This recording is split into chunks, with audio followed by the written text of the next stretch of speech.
Hello, everybody, and welcome back to another day of 30 NSG. On today's show, we're going to be talking about Steam. The cheapest games are getting a little bit pricier outside the US. We're going to talk about Starfield. They had a Q&A yesterday. I made a video this morning. You guys can go watch that video, or we're going to have a more in-depth, I guess, going through the questions on this one.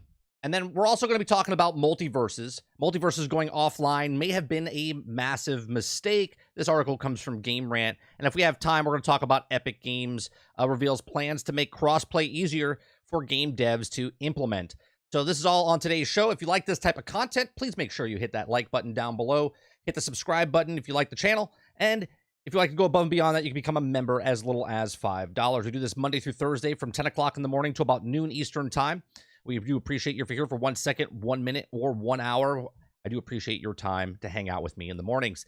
We also have a podcast this evening, 8 p.m. Eastern. Another week already went by. Generation X Gaming, weekly podcast that goes over a few of the top stories from the past week, and we rant along the way. That's tonight at 8 p.m. Eastern. Let me see who's in chat here. What's going on, Akuta Papa, Dave Rose, Soups, Travis, Water? How's everyone doing this morning? Appreciate you guys coming out, hanging out with us. So let me start off.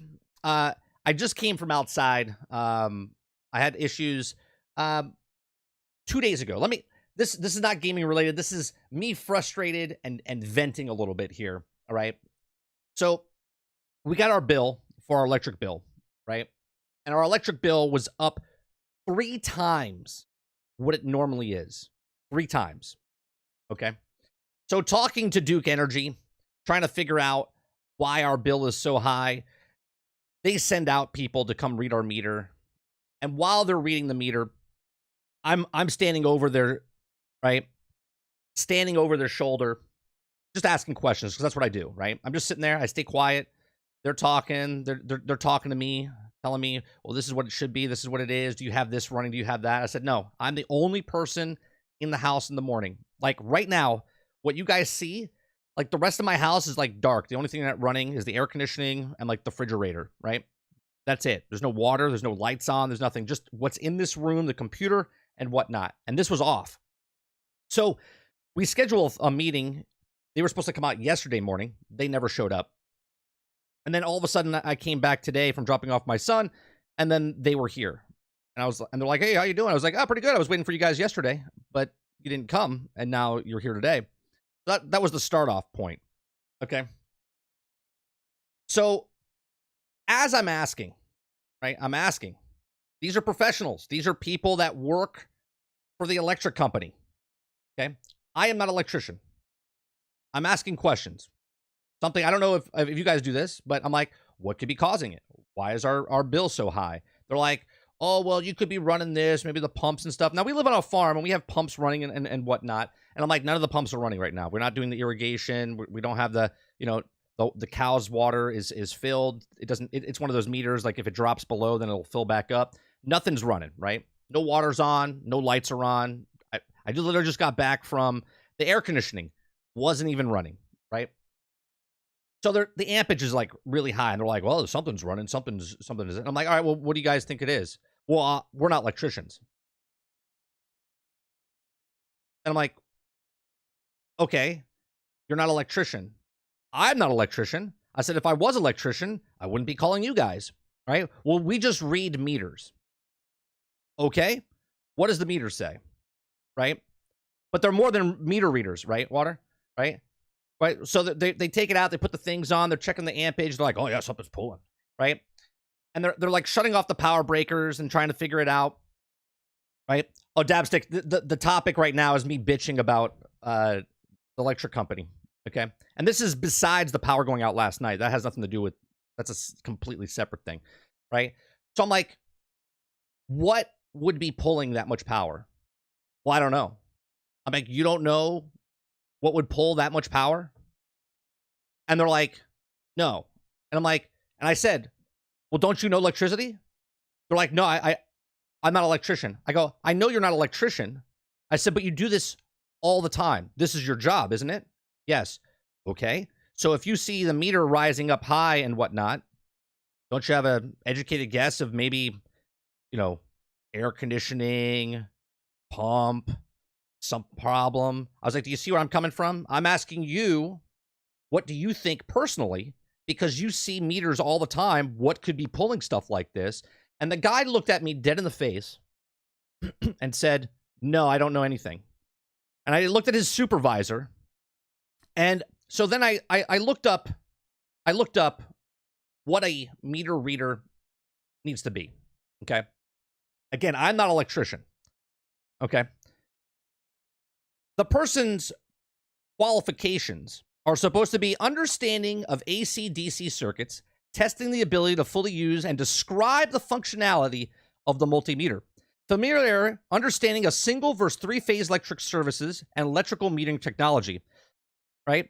Familiar with previous experience selecting install in appropriate conduits, connections for running controls, wiring between devices, as well as tracing, identifying, and pulling wires for termination. Now, if you're qualified for those things, you don't think you want to know anything about electricity? I'm just reading numbers off a meter, right?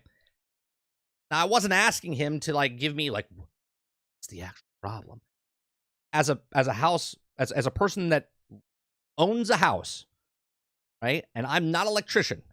All I wanted to know was your personal opinion. What do you think could be pulling it?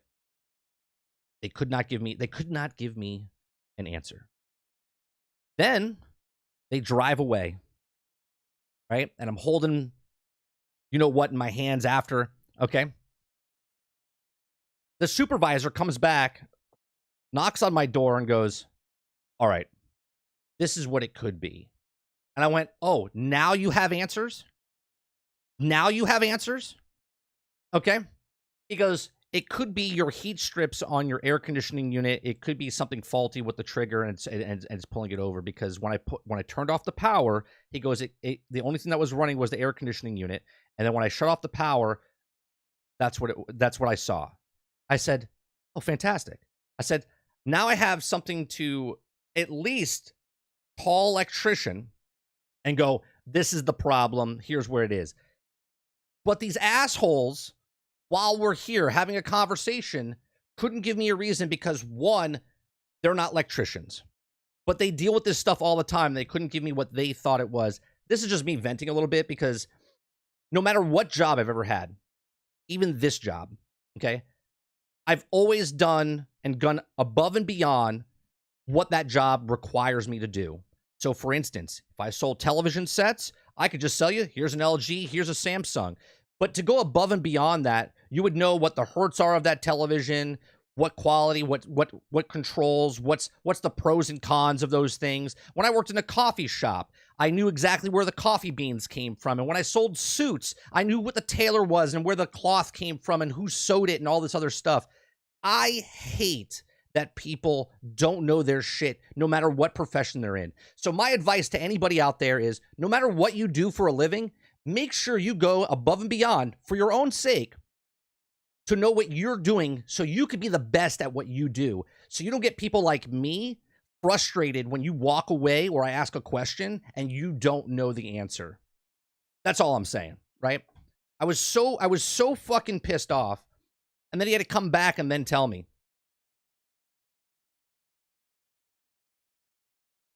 All right, let's get to the gaming news, shall we?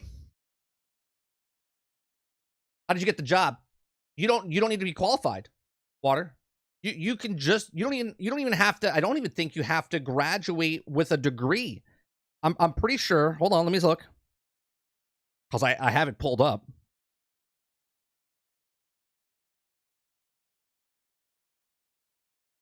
Let me see.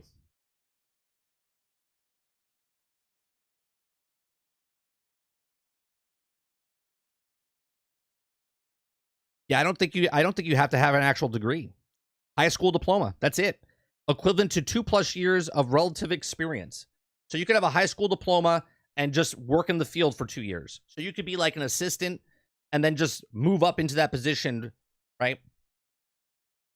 Good morning, Lurker. What's going on, Kylo?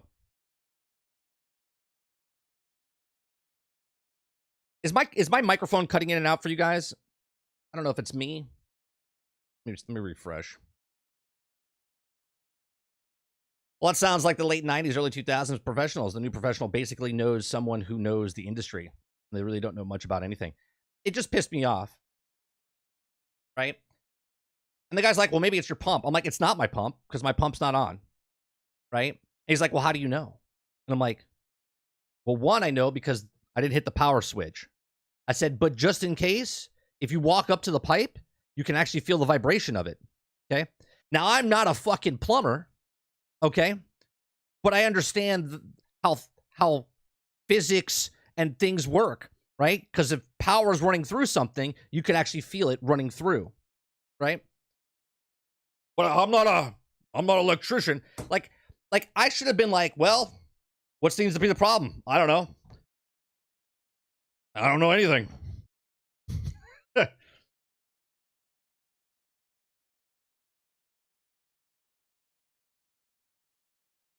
You have to watch videos on the what is that? To study the last few days. So fucking interesting. I don't even know what that is. What let me put that into let me put that in. What is that? A group of identities in Babylonian. Oh, I'll take a look at that, Dabstick. I don't have an echo. Wait, you're not a plumber? But didn't you say it from Italian family? Yeah, it's just my bones because I played Mario, so I'm a plumber. It just pissed me off. It pissed me off. No, but it doesn't matter their pay wage, Quintar. It's about someone just taking pride in what they do, right? The best part is one of the things it says right here. Where is it? Where is it?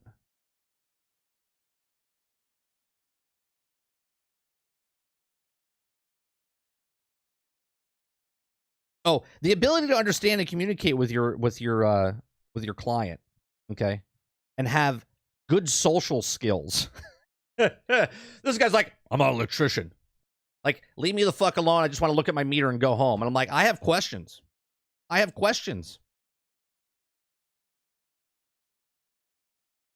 Come on, Jesse.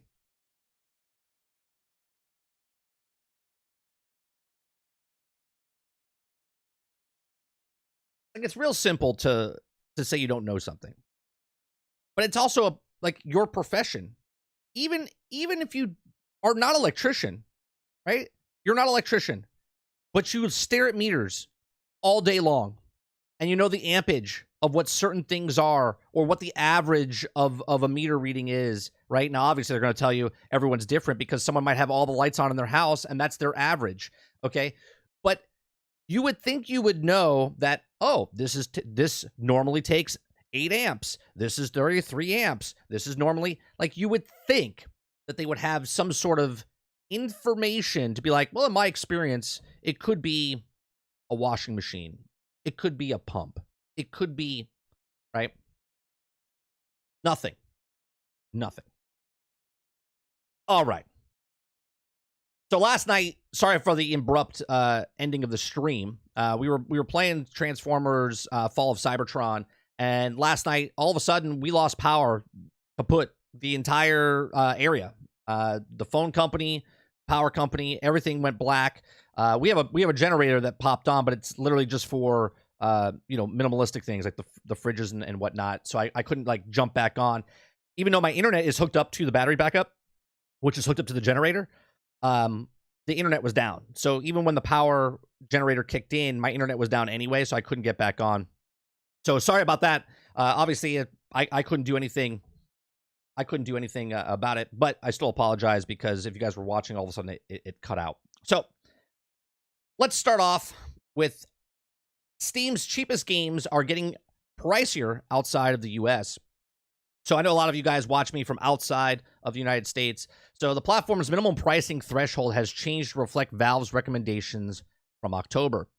So remember last October when Steam updated its pricing guidelines for non-US currencies, resulting in recommended price increases of anywhere from 18% to 485%. Well, an update from Valve has announced that now the platform is changing its minimum price threshold to match those recommendations, and the long and short is that any game at Steam's cheapest price point is about to get a little more expensive outside the United States. Now, Steam's lowest possible base price point is 99 cents in the US dollars, not including free and free-to-play games. Now, that's not changing, but what is changing is what a 99 cents translation to a non-US currency to adjust for some currencies drifting significantly in value over time. That means the games purchased using euros, pesos, or some other currency are getting a bit more expensive if they're currently priced at the lowest level Steam permits. What's more, how much can they discount is changing too. The lowest price Steam will let you charge for a game on sale is 50% of its minimum base price, meaning 49 cents, but that's as with any price itself. Now, 49 cents translates to outside the United States is being revised upwards in line with the October pricing recommendations update. Now, we could use a game like Vampire Survivor as an example. The game price currently translates to about 85 cents according to SteamDB. Presumably, we'll have a ratchet that up to a notch or two, and it wants to continue selling the game in Argentina. Now, the news probably isn't too painful for people like me in the UK, despite everything that happened to this country's economy over the last 7 years. But it could be significant worry wounding more Steam users in less development economies. Steam's October price recommends bump up prices of Turkish, Argentina pesos by 454% and 485% respectively. If 99 cents games were still being translated to Steam's pre-October pricing guidelines before now, Argentina and Turkish users could be in for a nasty shock. So Valve is leaving it up to the devs and publishers to update their pricing themselves. If they don't, then the games fall between them below the minimum pricing threshold in any particular currency. The game simply won't be available for purchase in that currency until it gets raised. And if you really want to sell something, perhaps a microtransaction at a lower price, why? Valve has answered for that too. Have you ever heard of Microtransaction API and Steam Item Store? So there you go. So if you're outside the US and if you're using Turkish or pesos or whatever, you might be getting a price increase with Steam.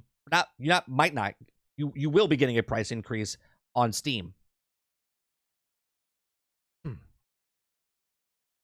Travis, give me 1 second. Travis says, "Oh wait, doesn't this make sense if you're not American? You don't matter. Fires gun in the air. America, love it. Get shot." Yeah. People outside, I mean, I know a lot of people pay a lot more prices for things, right? And people look like, well, it's $150. But in Canada, like something's, $60 more. They pay like $90 for a normal game where other people pay $70. I think they pay $110 now or something like that.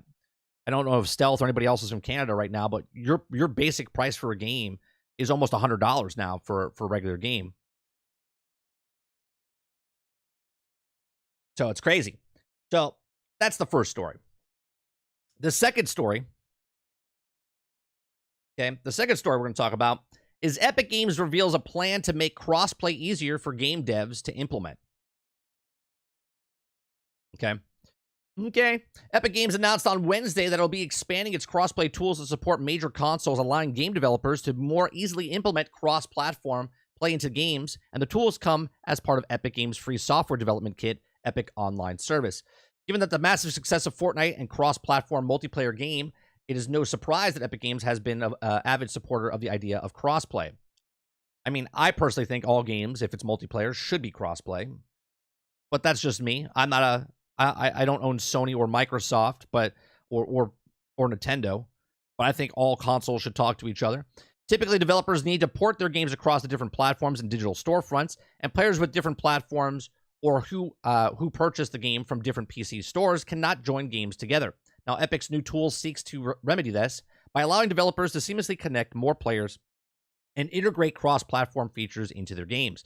The company first announced its crossplay tools in 2022. At the time, they were limited to PC and allowed players to connect across the Epic Game Store and Steam. Now, the new features included, or overall, the merge Steam and Epic Game Store's friends into a single list and allow game invites across two PC stores. And this is good for business, right? Because think of it this way. Let's take an example like Call of Duty, right? Microsoft is trying to sign deals with they did. Once it goes through, Call of Duty will be on the next Switch, right? whatever it is, right? If it's Switch 2 or whatever the hell it is, right? The next Call of Duty will be on all platforms. It'll be on PC, it'll be on PlayStation, it'll be on Nintendo, it'll be on Microsoft. Okay. The only bad part about crossplay is, well, they're not going to go. This is the mentality of the business. Well, if we sell Call of Duty over here on the Switch, that means they're not going to buy it for PlayStation. But the way it should work is people would play more of, like, if I have a friend that's on PlayStation, a friend that's on Xbox, and a friend that's on the Switch 2, I would play more if I could play with my friends. And if it's crossplay, I'm going to play that game more, which is successful. I'm not going to play it more if it's, not crossplay. Because if it's crossplay, I would play that game if I have a Switch, if I have a PlayStation, if I have an Xbox. But if it's not crossplay, I'm like, yeah, I play it every once in a while, but it's really not that fun because I have nobody to play with, right? Type of thing.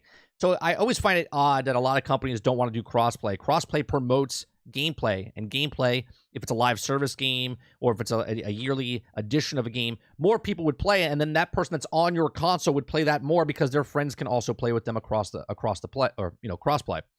So now Epic Games has expanded with these tools and includes support for PlayStation, Xbox, and Nintendo Switch. A perfect example. As it announced the blog post on Wednesday, the Epic Online Service overlay will be consistent across PC and console platforms, allowing players to see all their friends in a unified place. Quickly created a new Epic Games account linked to their native platform account, as well as to send and receive game invites and play across platform.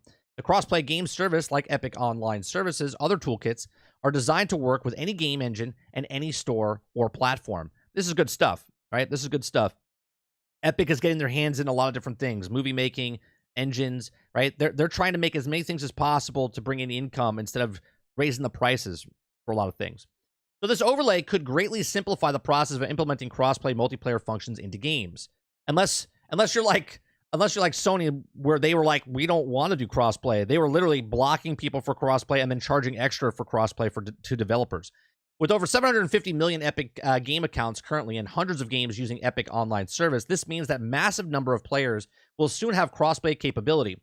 Crossplay is just one of many tools offered by Epic Online Service, which can allow game developers to have a single back-end service provider and have a greatly simplify the development process. This is sure to be an exciting update. Expand crossplay means that more players will soon be able to join multiplayer games with their friends, regardless of platform, allowing for more connectivity with greater gaming community. Epic Games also stands to benefit, as the new tool is also likely to prompt game developers to use Epic's other services, such as its popular creation of tool Unreal Engine 5, and gamers might be more likely to buy from its PC store using their existing Epic Games account, right? These are all things that are true, right? They use this as a springboard to get other people to come in with their other services and whatnot. So this is actually really good. This is actually good. Call of Duty is a bad example. The last game was crossplay. No, it's not a bad example, Dave. It still says exactly what they just said later in the article. The example is now it's across all platforms. Regardless of the game, if I have a friend that's on the Nintendo Switch that could never, ever play with me because he has a Nintendo and I have a PlayStation, okay? If it's a game is crossplay, they can play it now. Those are good signs. Now, for specifically, you're saying it's a bad example, was crossplay, and I guess nobody played it, but the point still stands that crossplay makes it easier for people to play together no matter what systems you're on, and those are facts. I had a dude tell me yesterday that rumored AI were to play, it plays for you is a good thing. People be... Wait a minute. You had a dude yesterday tell me that the rumor AI where it plays for you is a good thing. I don't understand. I don't understand that. That's like saying the robot eats for me. I don't actually eat. The robot eats for me. I'm not getting the protein or anything to play. I'm not doing anything to eat, right? If I buy a game to play a game, but then I'm not playing the game, but the AI is playing the game for me, how is that better?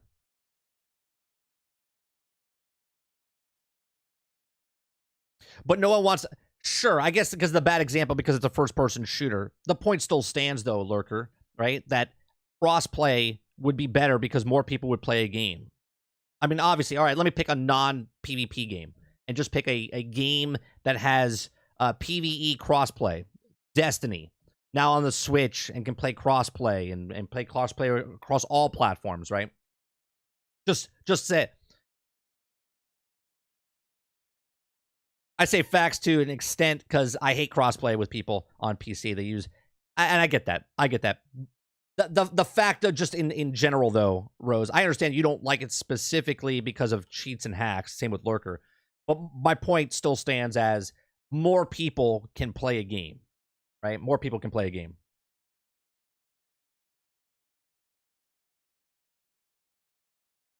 No, we haven't talked about Starfield yet. We're moving across a lot of stuff because a lot of these topics we talk back and forth a little bit. It's just we're reading the news. Like news at 10 with 30 and Still Gaming, right? We can just move on.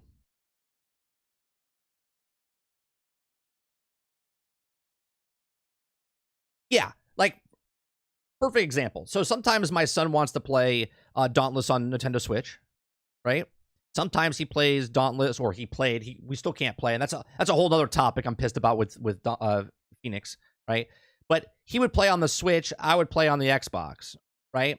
And that's good. That's good, right? That's good that I can play with anybody from any console, and I think Epic does a very good job with that, and I'm glad they're doing even more with it now across their games and any other game that wants to do it. So the developers, they're going out of their way to make it easier for developers to produce these things so they don't have to sit there and go, oh, well, we can't make it because, PlayStation doesn't allow crossplay, and the Series S is a shittier system, and we can't do crossplay with that. Their Epic's like, yeah, you can make it, develop it, one-stop shop. You make it, it works across all platforms. New channel idea, 30 and Still Pissed as Hell. Was that like a rant? Like I just rant for 30 seconds? Maybe that's it. 30 and 30. I just rant for 30 seconds and let it vent out, and then I move on.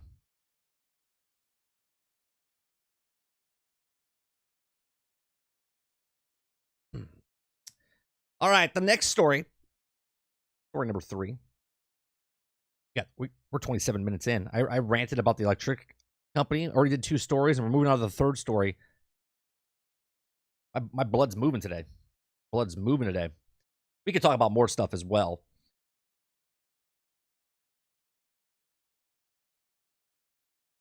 Travis, I could start a whole new channel about incompetence and stuff.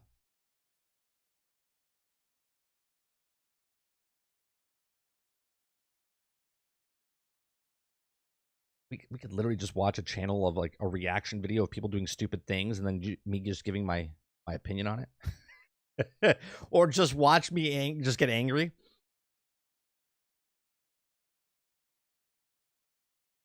Yeah, MultiVersus. If you guys don't know MultiVersus, I thought wasn't actually a really good game. I did. I really liked it. It was one of the games that brought me back into like a brawler type of game because I liked the IPs that were in it. I liked the DC. I liked the the Scooby-Doo characters. I liked it. I thought it was great. But at the same time, I was like, this is bad. I was like, they constantly have to come out with more content all the time, new characters. And they were doing that until they said, we're shutting it down even though it was early access and we charged full price. So MultiVersus going offline may have been a massive mistake. Now, this comes from Max Borman from Game Rant. Let's see what he says, and maybe I'll agree with him. Maybe I'm not. I haven't read this yet. I saw the headline. I was like, oh, this could be pretty good. So did I 30 told you I bought characters in that? I didn't. I didn't know you bought characters in that. So it felt like Warner Brothers had a massive hit on their hands, which they did. And when MultiVersus exploded onto the fighting game scene back in July of 2022. But the studio has since taken the beta servers offline, will allegedly return bigger and better than even in earlier 2024. And some fans are excited to see what they may look like. Now, however, shutting the game down after initial popularity may have been the death sentence for a crossover fighting game. I think it will. I think it will be. I personally think that this game is dead on arrival, even though it already arrived. Like, it's never been done before, where a game has come out, they close it, and then come back out again, right? Now, I understand it was a beta, but remember, alphas, betas, previews, early access, that's all the same now, and releasing the game fully, okay?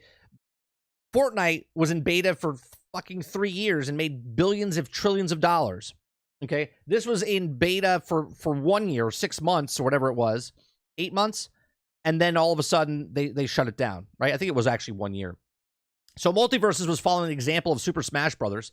Ultimate by bringing all sorts of franchises together in one exciting fighting game.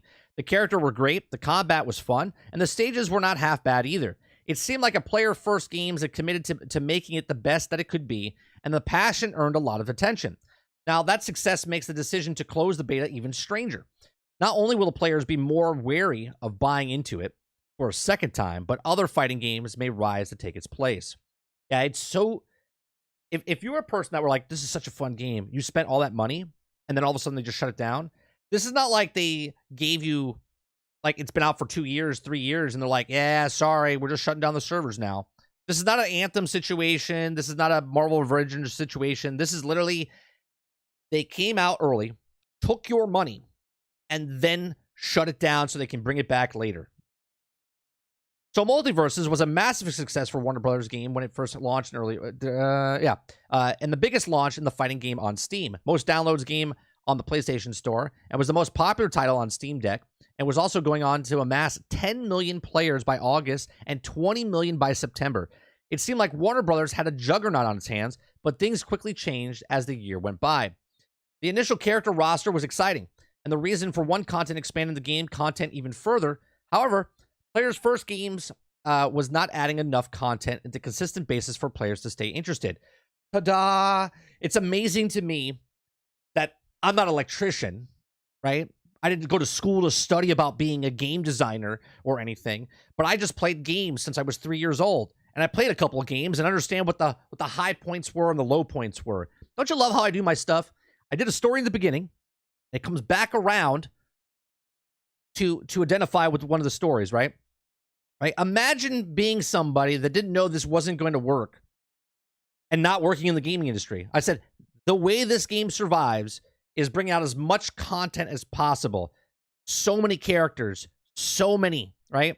And yet, here it is, right? So MultiVersus was already dying before Warner Brothers announced it was shutting it down and preparing for its full release.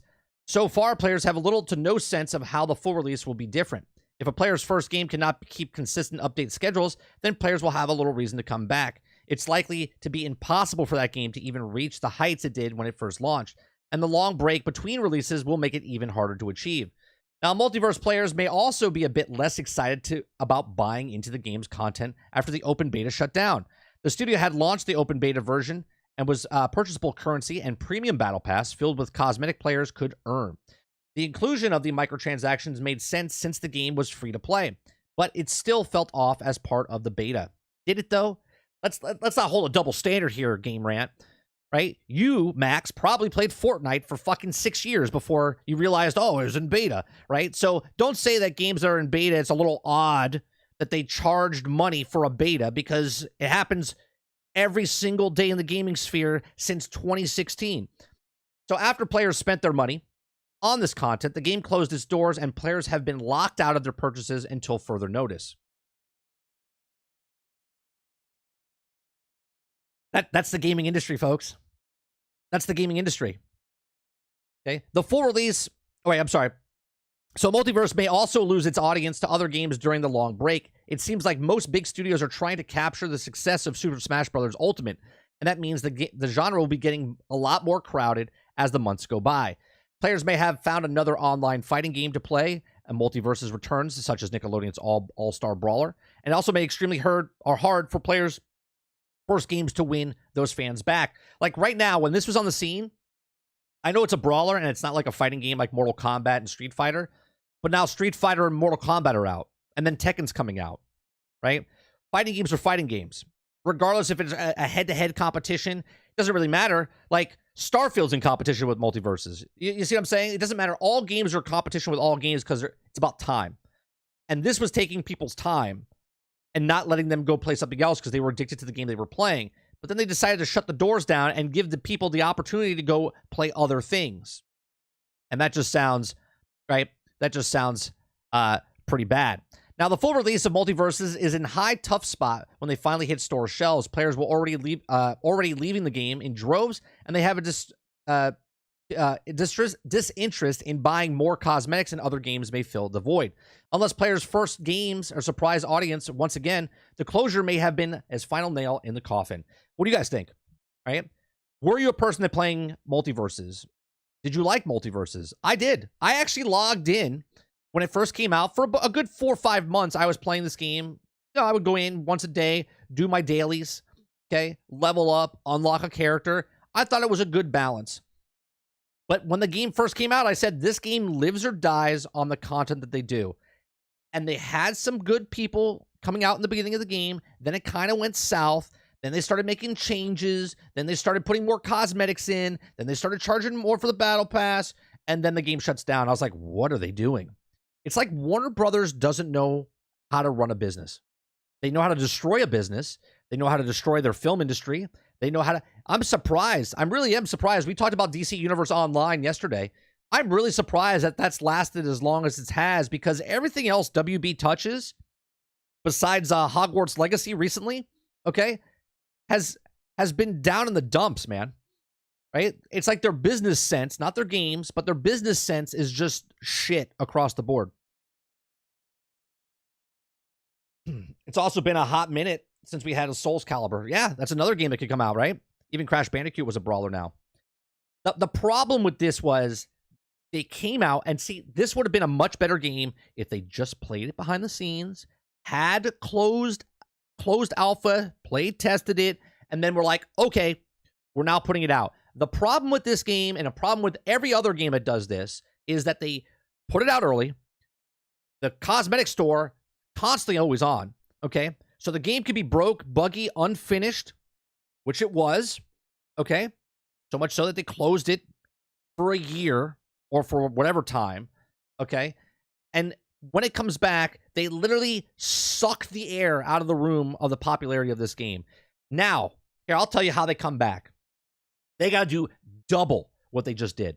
Double. Meaning if they had 20 characters, when this game launches, when it comes back out, there's 40 characters in the game. They have to have as many characters as Super Smash Brothers has now, which is like, what, 60? Okay? They have to have close to what Super Smash Brothers has when it comes out if they want to raise the bar and get people to come back. And then, once it launches, they've got to come out consistently. 2 characters a month. 2 characters a month for the next year, right? Which would give them an additional 24 characters on top of the 40 characters they release, okay? So they would have like 64 characters by the end of the first year. That's how they make a comeback. Because if they do anything else, people will be like, fuck you, I'm not coming back to play your game. I'm not paying microtransactions, because the last time I bought microtransactions or the season pass, you guys literally closed the game down. So what's to stop you from doing it again? And that is how they just screwed up their entire player base. I tried it, but I didn't like it, though. It was a generic Smash clone. The only reason I liked it, Rose, and again, I didn't play a lot of the brawler type games. The only reason, right, and I talk about this all the time, if you're interested in an IP, it could be like, you could hate Destiny, you could hate Division, but if it's your IP that you love, so if Division is Marvel or if Division is Transformers and you like those things, you're going to like that game. See what I'm saying? So like, Rose, what's one of your favorite IPs? What's one of your favorite IPs, right? Say it in chat and then think about it as a brawler game, you know? Unless it's like Gilmore Girls or something, which that could be pretty exciting too.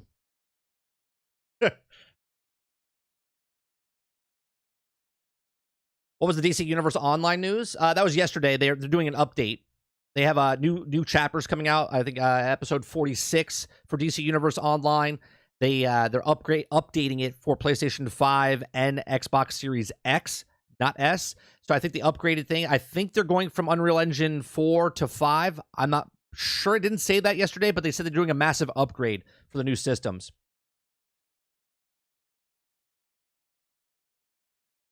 Give them another year with Harry Potter license, and they'll mess it up somehow. They always manage to find a way. They are already messing it up. They're rebooting Harry Potter. And they're not doing it as a movie. They're doing it as a series on HBO Max. I'm sorry, Max.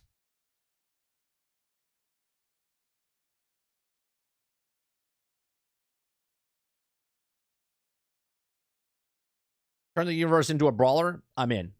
Turn his universe. Whose universe? Oh, Spider-Man. See? Okay, so perfect example, right? So if you take the Spider-Man universe and you turn it into a brawler, right? You hate this game, but soon as the IP that turns into the thing you like, you're like, oh, this is actually pretty good.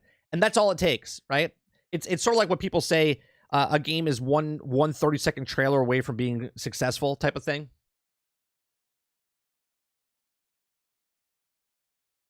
IP loyalty is dead. I don't know if that's true, Farmer. I mean, it might be for you. It might be for you. What, Farmer, what's one of your favorite IPs of all time? Favorite IP of all time? It's probably Marvel. And you're in the dumps right now because there's a lot of Marvel games that they screwed up.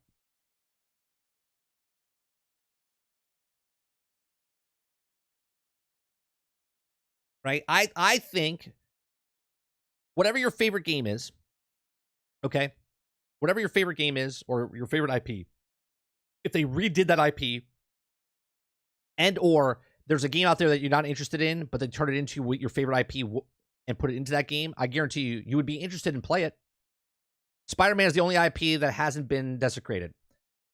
Okay, so now think of a game that you don't like, Farmer. Like Rose said, he doesn't like this brawler. He didn't like MultiVersus brawler. But if you take the Spider-Man universe and put it in the brawler, he said he would play it. Do you have a game that you're like, I'm out, right? And would you take that Spider-Man IP and put it into there? Star Wars is your all-time favorite IP. Okay. So you have a love, just like me, that you have a soft spot for Star Wars. Like right now, you're probably like me and you're pissed, right, about the Star Wars IP in the film and television space, right? But you're probably okay with the video games that have come out for Star Wars in recent years. Now take a game that you have no interest in and now put the Star Wars IP on that. You know what I mean? I think you know what? I guarantee you would try it. You would get hyped up. You would probably say no, but then you would see screenshots and you'd be like, I don't know. All right, I'm going to get it.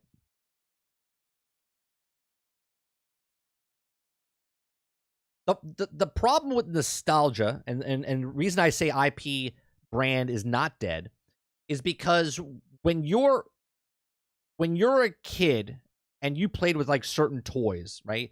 You played with the Transformers, you played with Star Wars, you played with He-Man or Teenage Mutant Ninja Turtles.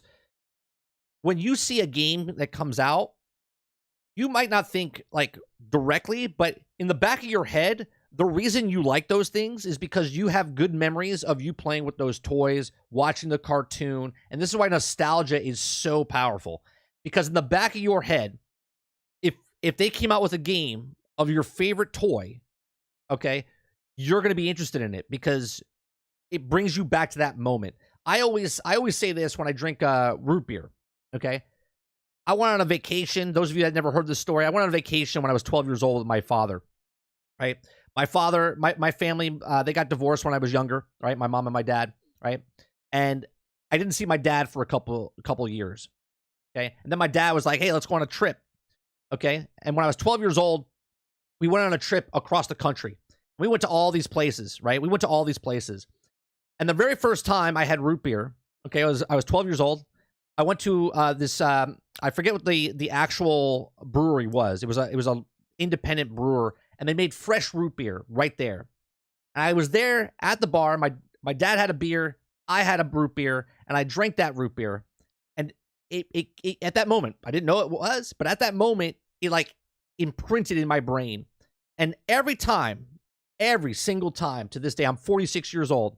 So for 34 years, okay, every time I take a sip, not from a straw, right? It's got to be in a glass, okay? And I drink root beer from a glass. Boom. It brings me back to that moment when I was 12 years old having a root beer for the very first time with my father when I was 12 years old, right? That's nostalgia. That's nostalgia with root beer, okay? Now you talk about this with video games and stuff that you played when you were a kid. It's imprinted into your brain as a good memory or a bad memory or whatever it is. This is why you like things. This is why you don't like things. I love Transformers, but the new game looks bad. You haven't even seen the new game. You haven't even seen the new game.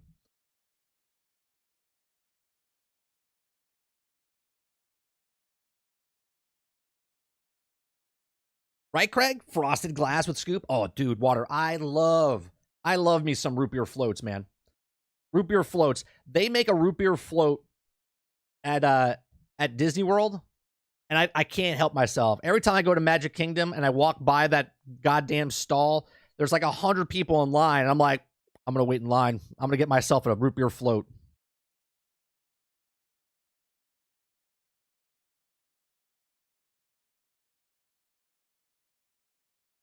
Did he say the new game looks bad? Yeah, Farmer right now he's on a low end, right? It's okay. I've been there. Sarge is there. Sarge hates everything right now. Sarge hates everything right now. And it's okay, right? There'll be that game. There'll be that game that comes back and brings back humanity for Farmer. There'll be something out there that he plays and is like, you know what? This is not half bad.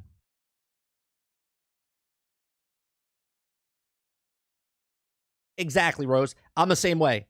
I want Transformers Reactivate to be so good. It might hype it up, right? But I've also played games since I was 3 years old, and my expectations are not super high. I'm just super excited because of the nostalgia. But reality sets in.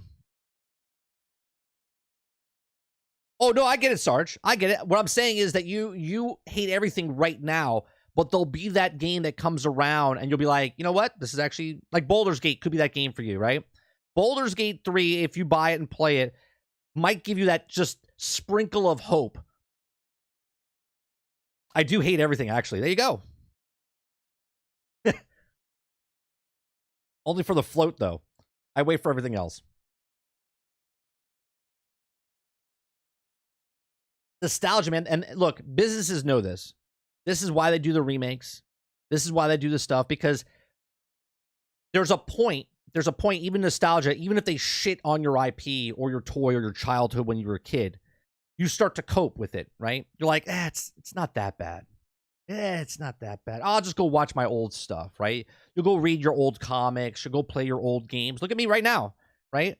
We looked at some of the Transformers games. The new Bumblebee game coming out, Earthspark, looks absolutely horrendous, right? Looks absolutely horrendous. So what do? I cope.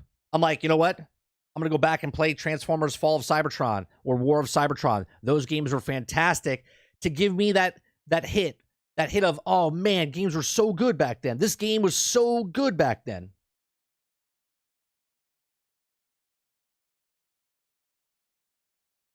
Gamescom is next Tuesday. Might they show Transformers Reactivate first night with Jeff? I don't know, Jesse. Let's talk about this real fast, right? So let me take this off so we're not talking about MultiVersus anymore, right? So right now in the Transformers Reactivate community, the small community that we are, there was things said, right? So Robo1 Gamer HD came out and said that the game is in development hell. Okay, development hell. He came out with a video 3 days ago saying that that the reason that they're in hell is because they were porting over from Unreal Engine 4 to Unreal Engine 5. He's saying that they're doing hiring and stuff. And then the other person that does the leaks and stuff like that is DPZ Luna. And Luna came out, and he came out with his own video. And he countered what Robo1 Gamer HD said. Now, I made a joke. I don't know if Salty's here. In Discord, me and Salty have been going back and forth because I said, I watched both these guys, and they were both saying the exact same thing up until now. Now there's a discrepancy, right? So up until now, they were both saying the exact same thing, giving leaks, saying the exact same thing with Certain Infinity and what they were doing with the game and how splash damage has the game and what's happening with the game, right? And then all of a sudden, Robo1 Gamer HD went this way, where it was more of a negative type of thing, which is fine, okay, saying that they're in development hell. And then there's DBZ Luna, who's played at least that's what he says, that he's played the access build of it that was a little older before they did the port from 4 to 5. Luna came out and said that they started in October for the port and they finished it in July. So they're done with the port. So that's not the reason that they're delayed. He also said, Robo1 Gamer HD said that they're delayed. And I said, how can you be delayed if they've never said anything about it, right? The official news is they showed the trailer last Video Game Award show. They've never said anything. All they said was that the beta will be in 2023. Last time I checked, we're in August. They have October, November, and December. All the rest of August, September, October, November, December, right? We have 4.5 months left of this year. right? They've never said that it was coming out. They just said that there was going to be a closed beta in 2023. Doesn't mean it's a public beta going out in 2023. There could be a closed beta and they could have invited people, right? So how could something be delayed if nothing was ever spoken of? And this is where the whole thing is happening here. So now I said it's funny because the quote that Optimus Prime always says is, "One shall stand and one shall fall." Okay? Because both these leakers were on the same page up until a certain point until now, and then one's saying one way and one's saying the other. Well, one's right and one's going to be wrong, and which one is it going to be?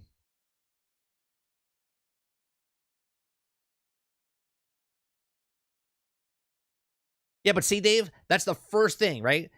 This is the two sides, right? So I watched the video where he says they're in development hell, and then the other guy comes out and says they're not in development hell. The reason they're doing hiring is for the other 3 games that they're working in development within the studio, right? They're working on a game with 𝐒𝐓𝐀𝐄𝐑𝐄 and 𝐒𝐓𝐇𝐄𝐑𝐄 and Shroud, right? They're doing a game over there. And usually when games are posted, right? Because last year we looked at it on our stream. We went to their site, saw who they were hiring for, and we saw it said for Transformers Reactivate. It said there was like 6 positions, and they were all for Transformers Reactivate. We went there the other day and looked. There was none for Transformers Reactivate. There was a couple for the Shroud's game and 𝐒𝐓𝐇𝐄𝐑𝐄's game. Okay, there's generic type of games like setting up for the studio and whatnot, but there was nothing for Transformers. So to take the negative side and saying, well, it's all gone all downhill, bad, they're in hell, is just as bad as jumping in head first and going, oh, the game's going to be great and fantastic. There's no way it's going to be late and it's going to be perfect, right? We don't know actual proof for either side. So I'm hoping at Gamescom they say anything. They don't have to show us anything. It could be an interview. It could be a booth. It could be an article. It could be a tweet. Something. Anything that says, hey, we're on schedule still, or this is what's happening. Even if they come out and say, we're moving the beta, the closed beta from 2023 to 2024, that's not all hope is lost. It just means that they're working on it still. They never announced an actual release date. Now, if you want to take that as because I'm a fan of Transformers and I want it to be in a positive light, I mean, I kind of want to be in a positive light of the game because it's something that I love. I love Transformers. I want Transformers to do good. I don't want to shit on Transformers, but at the same time, I also don't want to be like blinded by my love of Transformers and go, yeah, no, everything smells perfect, right? There are problems, but I don't see the problems because they haven't made any announcements. They haven't said anything. Nope, nothing. They've said absolutely nothing.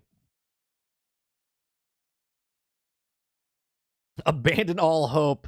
I want to see something new from Reactive to keep hopes alive. If we don't get anything, we can assume it's in development hell. Or they're making a game and then they're going to sell a game, Water. Now, see, I said this a couple weeks ago. I said it's a free-to-play game. They could release it just like MultiVersus, right? In early access, in beta, in closed beta, in a preview program, in gold. It doesn't matter. They can just release it because you're not paying for anything. Unless you are, because they put a microtransaction store in there in the beta, in the alpha, in the preview program, in the, you know what I mean? A lot of people only hear what they want to hear. It seems as though it's getting rare for people to actually listen. Right. You can say 10 positive things, and the person that hears the one negative thing, all hope is lost. All hope is lost. What's going on, Gaming Fire? Look, I want them to say anything. Look at Star Wars. Look at Ubisoft's Outlaws. I'm super excited for that game, right? Starfield's out in 2 weeks. I'm more excited for Outlaws than I am for Starfield. But Starfield is getting me excited based on the RPG that they answered in the Q&A, which we'll go over in just a couple minutes. Or they just drop it one day, like Hi-Fi Rush. I don't think they're going to do that with that game. They could, because again, if it's a free-to-play game, it's a free-to-play game, so you're not going to... It would be interesting, right? I personally think they're going to say something at Gamescom, and if they don't say something at Gamescom, they'll probably say it at the Game Awards, which is 1 year after the last announcement. But I think they announced at Gamescom the sign up for the closed beta or something. Something I think is going to be there. And the only thing I have to go by that logic is if you go to Twitter, okay, you go to Twitter, one of the community managers, let me find his actual tweet. It's not even his tweet, it's just his profile. Let's see if I could find it. It just has an arrow, and it says going to Gamescom. Now, obviously, he could be going to Gamescom on his own accord, and he has nothing to do with the game itself, right? He's in the industry. He's going there to have meetings or whatnot. But in his name, says his name has a blue arrow and it says Gamescom, right? And he's the manager, community manager of Splash Damage. I can't find it now.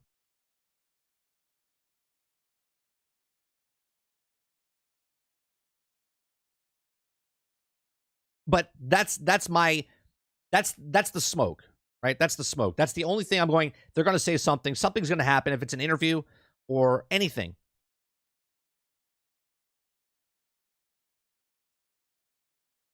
No news is sometimes good news. The guys who are making KOTOR remake came out less than 6 months after the announcement, and the development was paused indefinitely. Right. Look, game design is a finicky beast, right? There's a lot more games that we never hear of that start up and never get made. You never even hear a peep of it, okay? This happens, and again, the reason I can say this is because it's the same thing that happens in the video game space that happens in the film industry. There is tons and tons of scripts that get submitted.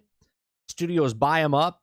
They'll talk about an article about it and saying like, we just did one yesterday, right? Big Trouble in Little China, the sequel that Dwayne The Rock Johnson's supposed to be doing. It's been 6 years since they pitched it, and we haven't heard anything besides the writer strike going on and the actor strike going on. But it goes into limbo world where sometimes they film the movie and it sits on the shelf and never gets shown. Other times, right, they pitch the movie and it never gets made. And the reason for this is some of them, sometimes it's just tax write-off. Sometimes it's just to keep the license going. They have to put something in the can. They did this for years with the Fantastic Four. Fantastic Four, as bad as they are, they're literally made so they can keep the license. Because if they don't make a Fantastic Four movie, then they lose the license to the IP. Okay? So there's a lot of reasons that people make certain things just to make it. Big Trouble in Little China sequel? Yeah, so there's supposed to be a sequel. Dwayne The Rock Johnson was going to make it sort of like Jumanji, where it's not a remake or a reboot. It's a continuation from that film to his film.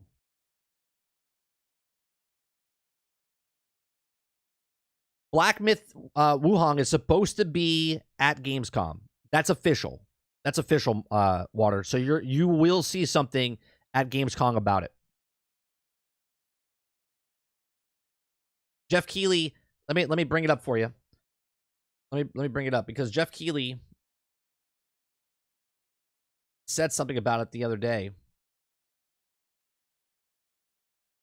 Let me see. Is it? That's Mortal Kombat.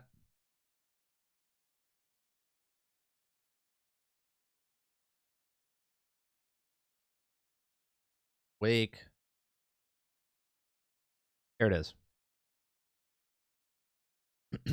So, watch Gamescom opening night live, world premiere, new look at Black Myth Wuhan on Tuesday, August 22nd. So, that's official. So, you will see stuff there.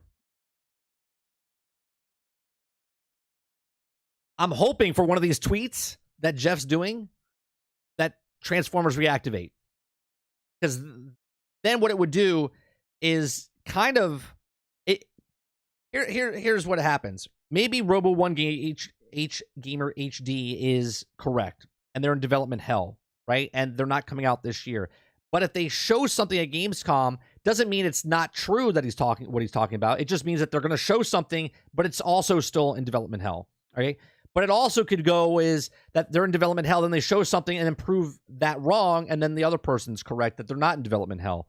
So you never really know. You never really know.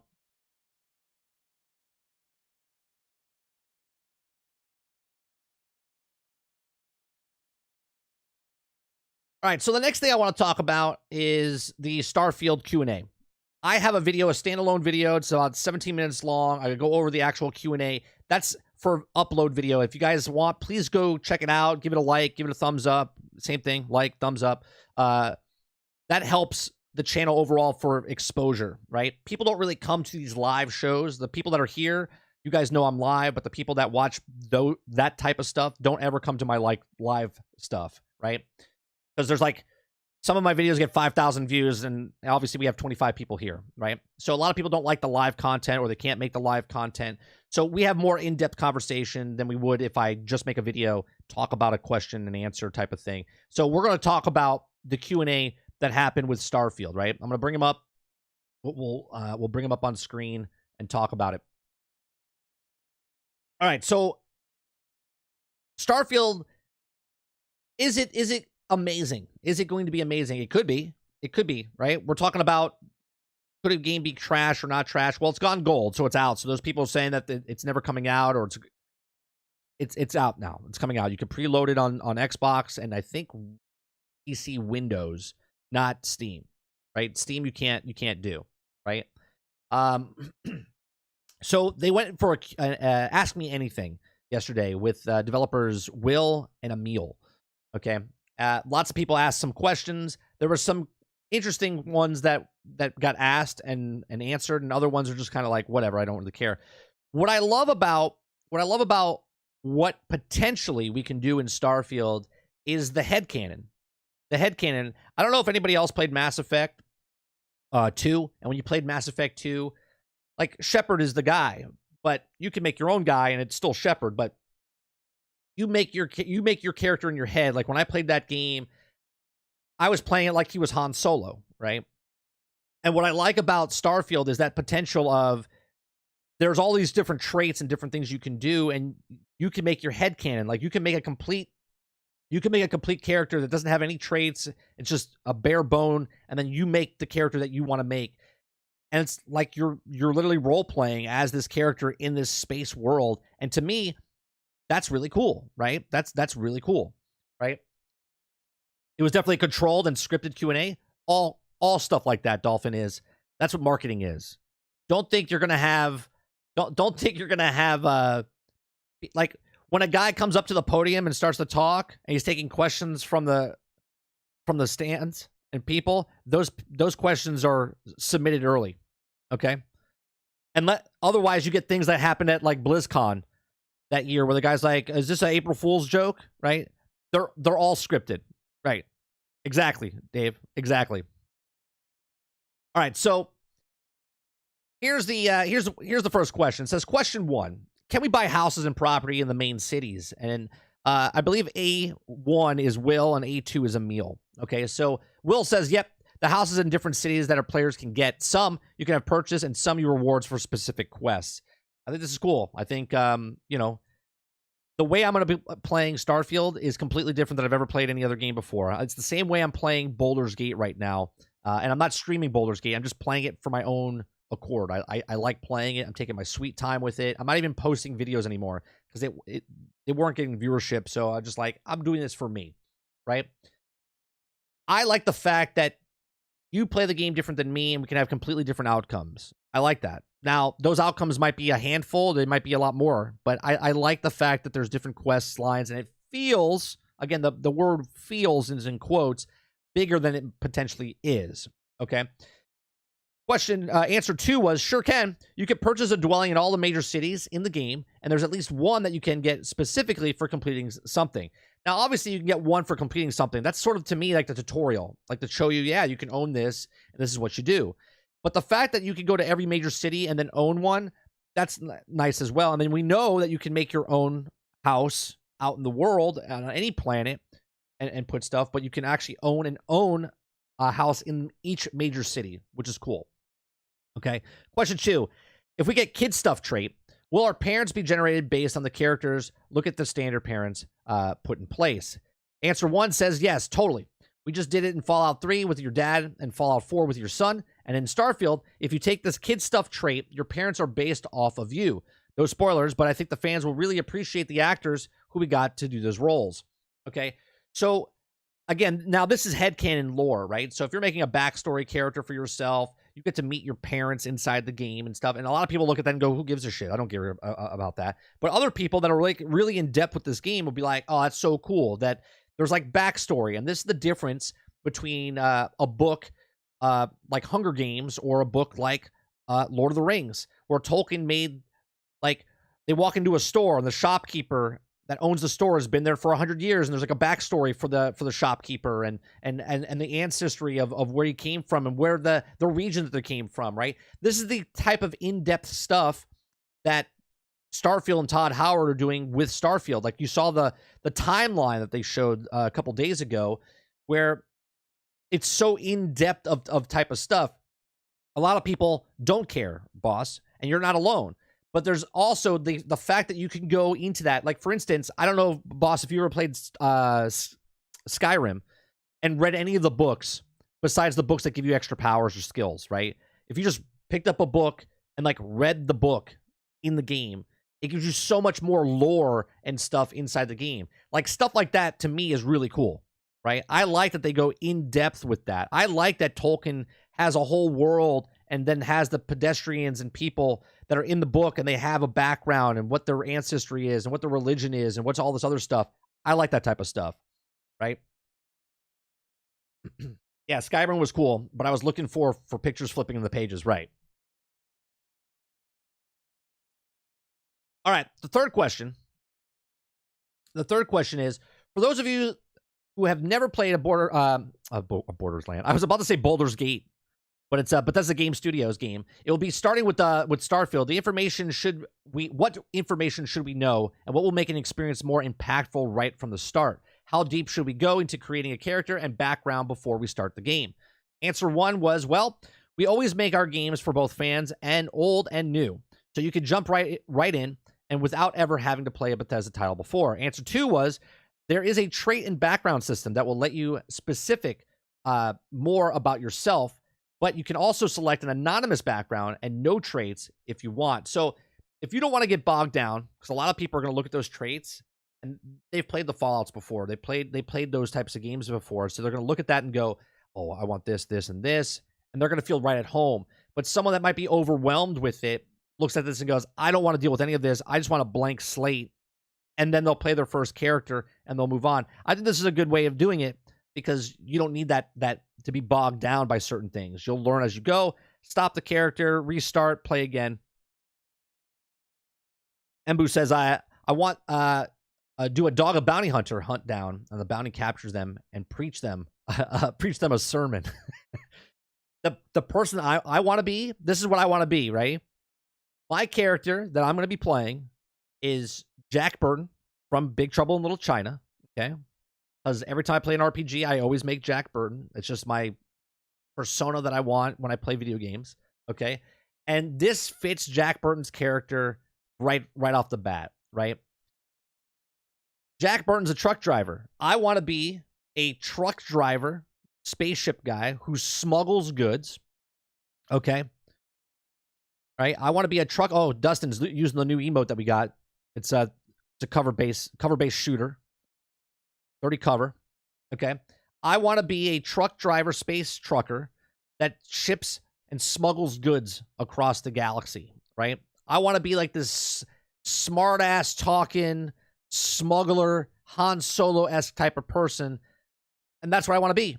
And I think we can do that. And if I can do that, that's fantastic, right? That's fantastic. All right. Question 4. Right, and gets the girls. That's right. Right. I don't think you can sleep in this game like you can in Baldur's Gate water. So question 4 is, how will the smuggling cargo system work? And can we hide somewhere on the ship and sell it for more currency later? One answer says, yes, you can hide them in special ship modules, and you can purchase so you know you don't get caught with the those harvest organs. Okay, which is fantastic to know that I can literally smuggle stuff in my ship that so like the space police can't scan my ship so I can make money. That's cool to me, right? I like that. I like the fact that I can get involved with that now. Hopefully it's good, right? I don't want to bring my expectations up, but in my head canon, in my brain, this sounds pretty cool, right? Crowded House says, I think you can do it, Mike. Besides that, it's all in reflexes. What do you mean, Crowded?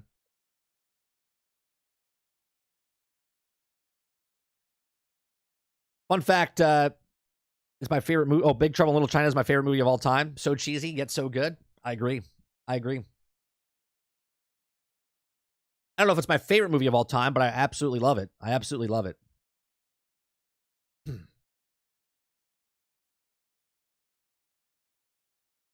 All right. Question 5.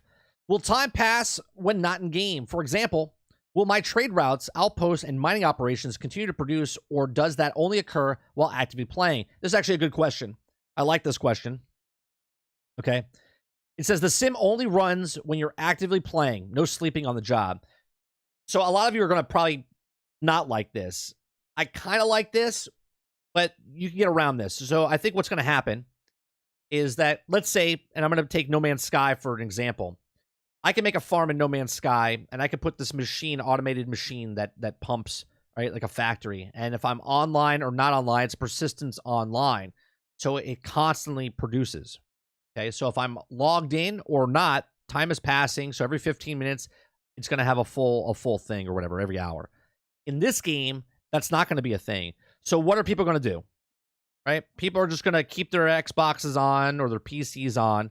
So if they have a farming system, there's an automated system, they're just going to leave their computer on. They're just going to let it sit there as their AFK as the thing is producing. So when they're done playing the game, they're not really done playing the game. They're going to let their game sit on just so they can actually farm inside the actual game. Gamers are going to game, right? Gamers are going to game. I don't know if they're going to switch this or change this down the road.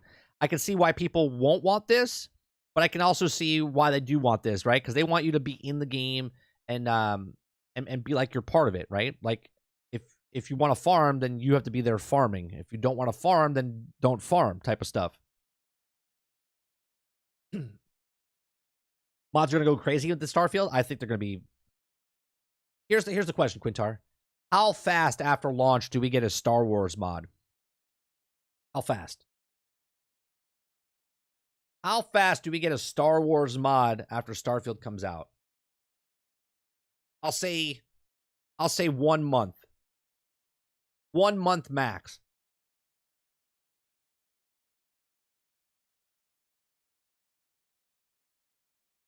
Doesn't mean it has to be good. Doesn't have to be good. Just the first Star Wars mod. If it's bringing an X-Wing in, bringing a AT-AT in, bringing some sort of.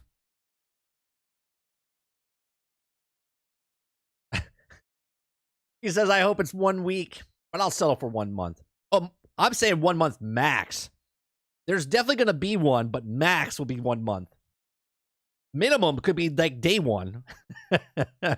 The game drops and be like, someone's already created Star Wars inside of Starfield. I'll be like, what the hell? All right, so question 6. Yeah, for skins, day 2. Yeah, someone will make Han Solo or something day 1, or they'll make a oh god, what's that one? Nathan Fillion, Dragon? No, that's Dragonfly. What the fuck? I can't think of the Firefly. Holy Christ, I couldn't even think about it. Yeah, thank you. Right, or they do a skin with like Firefly or whatnot. Star Trek mods as well. I want to know, because it sounds like with the generic thing that you can make your character. I wonder if you can import your own face in the game. I wonder if I could put my face in the game. All right, let's go to question 6. Question 6. Depending on the traits, select during character creation, will it at all be possible to play through the game in a passive mode, i.e. without killing anyone or even potentially anything? Answer 1 says, I can't guarantee every mission can be completed with passive mode, but we do have a couple of systems that could help. Answer 2 says, so we talked about this at the very early during pre-production, whether or not it would fully support non-lethal playthrough. We realized that for various reasons that wasn't totally feasible. So it doesn't sound like you can go through a complete passive gameplay, like a playthrough, but it does sound like you can get pretty damn close. And I would like to see what happens, because I'm not one of these people that goes and tries to do every single, like, I'm going to do a passive, I'm going to do a club, I'm going to do a naked build, whatever. I'm not one of those people. I just play the game and kind of like live in the world. So we'll see if someone can do it potentially as passive as it possibly can be. Oh, that'd be pretty cool. Crowded. That'd be pretty cool. Question 7. What are the beliefs and basic history of the religions we can join? The Sanctum, the Enlightened. He says, okay, so this one, yeah, amazing answers by the devs. It's really big. And it says, existing IRL religions are part of Starfield's universe with folks of all religions and dominations out there. Or denominations out there. But we don't really focus on them. Instead, we highlight 3 new ones specific to the end game. So basically what they're saying is all the religions that are in our world now still exist, but they highlight the 3 that they've made for the future of the game, where the time frame is, right? Because you would assume by the time we get to where Starfield is in the future, that we would have probably new religions, and people would think different things and whatnot. So this will be interesting to dive into as well. But I do like that it's based in the world of what we are, because it is part of it, right? Question 8 says, what are your favorite parts of the game? Guy says shipping it. That's the worst question, but it was a question. Question 9 says, what is the history of the mechs? He says the mechs are leftovers from the colony wars, both sides. United Colonies, the Freestar Collective had mech, but the Freestar Collective really mastered them. United Colonies had mechs too, but they also relied on the controlled aliens beasts from their exo warfare or xeno warfare division. Both of those were outlawed with the armistice and ended with the colony war. I'm not saying that there's an old mech battleground in the game. Wait, I'm not saying there's an old mech battleground in the game. So is he saying there is an old mech battleground? That means there's a graveyard somewhere. That means there's going to be somewhere where you're exploring, and all of a sudden you're going to come across all mechs. Now, here's the gamer in me, right? This is the pretend I'm not skewed by the world type of thing. Now, if I hear that and there is a battleground somewhere and you can find materials to like make a mech, that would be pretty badass, right? Like you find different bits and pieces and you can make a mech. And let's say you found that, then you, as the person that finds it, would have that specific cosmetic mech outfit, right? That'd be pretty cool. But the real me is like, it's probably not going to happen, right? But I'm getting in there. You know what I mean?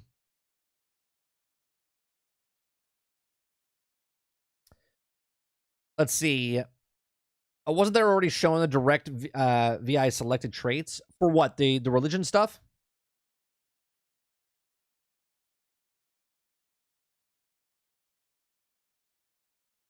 It'll be up when Bethesda releases the mod kits, which I'm assuming will be as fast due to its being a mod-friendly game.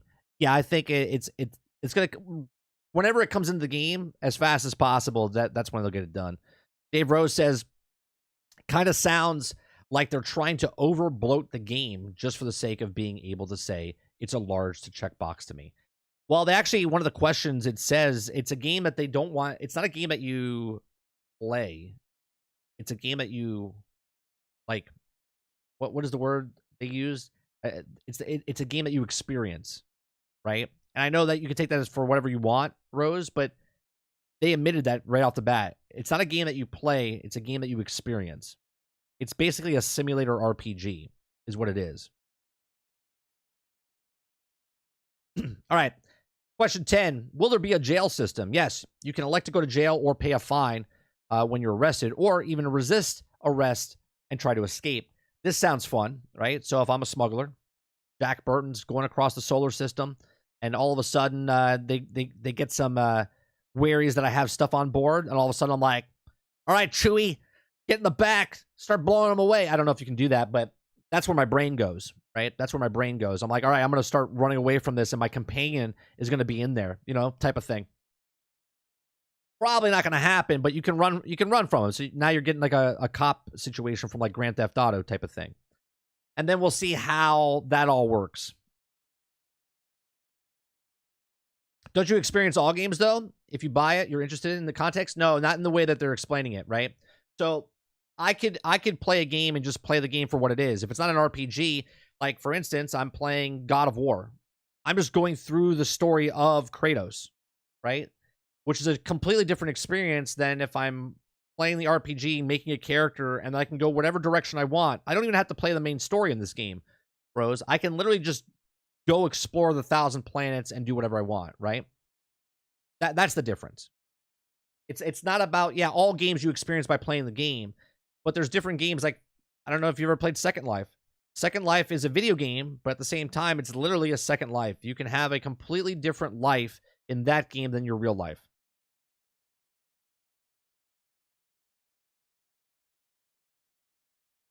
Even if I cared about this game, I'd pass. Just don't have the time for a game that too large.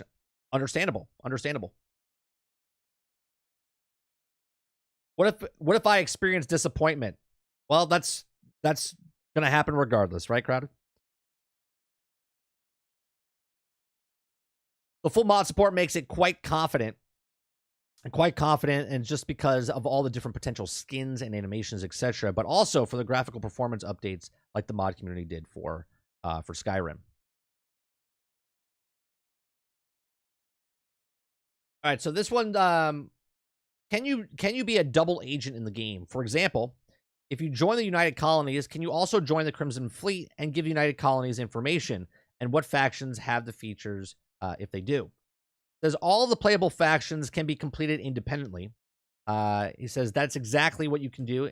Infiltrate the Crimson Fleet for the UC system defense. It's specifically for that quest line. He also says it's sort of like the movie Donnie Brasco, where you go behind, like undercover in the mafia type of thing, and then you can like screw them over. He says you can do literally that inside this game. So again, if you want to be a person that joins one of the organizations and then all of a sudden you want to just like screw them over, you can do that as well, supposedly, right? What's going on, Big Mo? All right, question 12. How many companions in total will be able to be recruit? Okay, answer 1 says there are over 20 named characters that you can join your crew. I think this is pretty cool, right? So there's 20 characters that can join. Doesn't mean you want all 20. It also means that you don't have to have any if you don't want to. Right? So over 20 total, and really focus on the members of a constellation. Okay. When we first began Starfield pre-production, we looked back at our previous games and realized how popular and effective the companies or the companions were. So they were a big priority for us. They finally really wanted to tie them in directly to the main quest. I like this. So they go into, let me see if there's perks. I'll talk about that in a second. So when we assign crew members to work on the outpost, do we have to pay them salaries? He says you just pay them once. We actually experimented with paying them a regular salary, but ultimately we decided to just have a one cost up front. I think this is a smart choice because obviously a lot of people don't have time. And if I have to like work the fields just to make enough money so I could pay for my guy who's actually, you know, my crewmate and I'm giving him a salary, that's, I think, overdeveloped. Where I think if you just, hey, you want to join my crew? Sure. 10,000 credits, 100,000 credits. Boom, there you go. And now he's part of your crew. Question 14. Will your companions be able to level up their perks? Will their perks stack with ours? First answer is all crews start with a set perks of specific ranks. 2 is they don't level up, but they also come at different ranks depending on the companion. And answer 3 is so you might meet a character that's especially good at rifles, and you hire them to watch your back. Or you might meet the astrodynamics expert, and they also create your grav jump range when assigned to your ship. And the 4th answer is, well, we can call them skills at Starfield, but they do stack with yours when relevant. So basically what's happening here is, I said this in my video too, if you guys watch my video, but I like this and I don't. So I understand that your companions don't rank up, because if you find like one, like for instance, I used to run around in Fallout 3, I think it was 3, with my mutant, and my mutant would just run around. Was it 3 or 4? Regardless, I would run around with the mutant all the time. Okay, and he would just blow everyone away. It was like, it made it like easy mode. Okay, now because I used him, now in this game, let's say I come across one of those characters, but I go on a certain mission. Maybe that mutant's not good for that mission, right? Maybe one person's better, and I hire them. They're part of my companions, and they help my shields, or they help my boost of my ship, and we can travel farther. If you could level these guys up, then you could just level them up, and then you would have this one-all, be-all, like Swiss Army knife type of guy, right?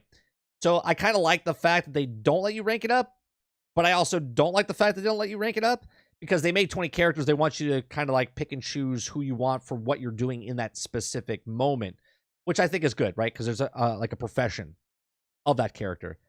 So we'll see what happens there.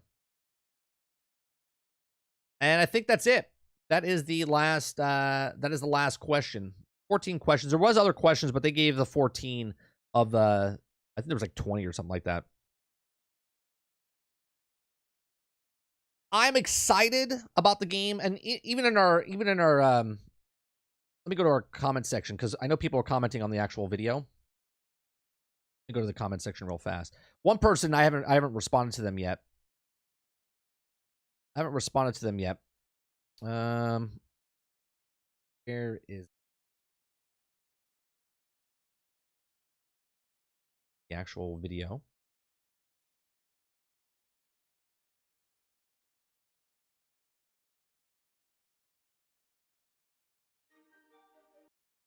All right. So in the thing, it says, I think your aspirations for the game are bigger than it will actually be. I think the game things will be more limiting. Don't set your expectations too high. I don't have any expectations. You know why I don't have any expectations for this game? I'll let chat answer that question, right? Why don't I have expectations for the game? Right? I'm talking about the game, right? That's it, Rose. That's it. The reason I don't have expectations for the game is because what Magic's putting in the chat. Game Pass. Okay? And I know it sounds like a cop-out thing, but I'm not investing $70 into this game. Yeah, right? I'm not investing $70 or $80 or $100 into the game. So if the game is like Redfall, right? If it's like Redfall, then it's no big deal, because nothing out of my pocket. I'm already paying for Game Pass. I already have other games I'm playing on Game Pass. So does it matter if it's good or not? It doesn't. It doesn't. And I've been talking about this for months leading up to this, right? I don't think it's going to be dog shit. I don't. I think it's going to be a really good RPG game. I think Bethesda's really good at making stories, and I think it's going to be a very good story-driven game. Do I think there's going to be problems with the game as far as bugs and glitches? Yes. Every game that Bethesda has ever put out has had bugs and glitches. So there's no other... Do I think it's going to be as bad with the bugs and glitches as much as Fallout 76? I don't. I think that they're going to have problems like Skyrim had problems, like Morrowind, Oblivion, Fallout 3, Fallout 4. This is why they're called Bugthesda, right? It's a meme. It's Bugthesda. Okay, I think they are going to have problems with that, but I'm not getting my expectations high to go, this is going to be amazing, right? I think at a point, though, based on what they're saying the game is, it's pretty interesting, because in Mass Effect 2, there's a point in Mass Effect 2 where I can fantasize that I'm Captain Kirk of the Starship Enterprise, but I'm on my ship, and I can play the character how I feel like I want to play. That's headcanon. And that's a big, like, choose your own adventure type of story when you read a book, right? Reading the book, the answers are already there, right? They're already set, predetermined for you. That's exactly what this is. This is a read the book, choose your adventure, and then how your adventure comes out is based on the pages that you turn to. That's exactly what this is. This is a choose your own adventure, and the headcanon of you bringing up your stuff. Some people are going to get completely pushed away from this. They're gonna be like, this is too big of a game. I'm overwhelmed. I don't like it. Other people are gonna be like, just play the story. They're gonna be the character that they want them to be and just play the game. And other people are gonna dive into this game and like just escape from life. Right? They're just gonna escape from life and join into this game. And people are doing that right now with Baldur's Gate 3, right? People are doing that right now with other games out there. They just escape from life and then go enjoy their game. Mo says, I have another question. Why is it wrong to be hyped for a game? It's not. It's not wrong to be hyped for a game. Well, right? I have expectations, and I think my expectations for Starfield that it's going to have a good story. It's going to have a good single player experience as far as story goes, and that's why I play video games, right? Someone else's experience might be completely different because they're expecting something that the game is not, right? And we do this with all we do this with all types of games. 1, it's Bethesda. 2, it's Game Pass. And C, the scope is relatively unknown. Right. Some person might play the game for 5 hours and be like, I'm done. Someone might play it for 500 hours and go, I've never even started the campaign. It's definitely a cop-out, is why Microsoft is not concerned about quality. It can be a cop-out. So, to me, this is one of the biggest games that this has to be a good game, Rose, for Microsoft. For Microsoft. This game is on the heels of games coming out that are broke, buggy, unfinished, okay? And this is their main stage. This is their flagship game for right now. This game has to come out, and I think it's got to be like a 9. It's got to be a 9, okay? If it's not a 9, in the public eye, if it's not a 9 in the public eye, now, obviously, the minorities of people are going to shit on it. People from PlayStation are going to shit on it because it's not on PlayStation, so they're going to talk bad about it. It's going to be under a really a fine-tooth microscope here, right? People are going to really zoom in and try to nitpick everything they can possibly can. And that's unfortunate. That's just what it is, okay? But in a broad scheme, right, because it's on Game Pass, you're only paying $10 if you're a person partaking in Game Pass. If a person doesn't buy it for full price, they're going to have different expectations than the person that paid $100 or $120, right? Look at the Battlefield 2042.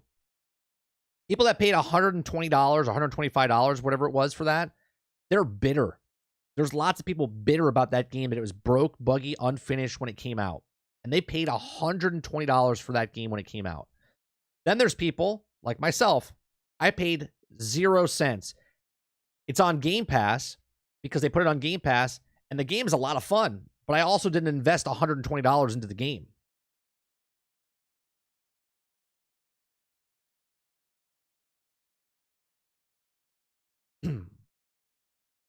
It has to be. It has to be a good game. It can't come out and be a Redfall.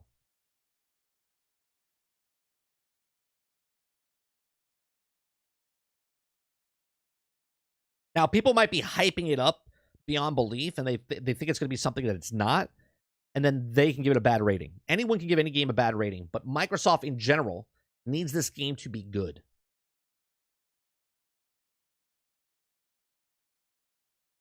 Oh, for sure. That review we read last week, because of, what was it? Because they didn't get the drawing or the cell shade of the movie, they gave it a 1. They didn't even give a review based on the movie. They gave a review based on because they didn't receive a free gift at the movie. They gave the movie a 1. Right? There's always going to be those people, Cujo. There's always going to be those people. So is it going to be on the cloud so Xbox One players can play? I'm not sure if Xbox One players can play, but it is going to be on the cloud. That's why people can play it on Samsung. They're playing it off the cloud on the Samsung TVs.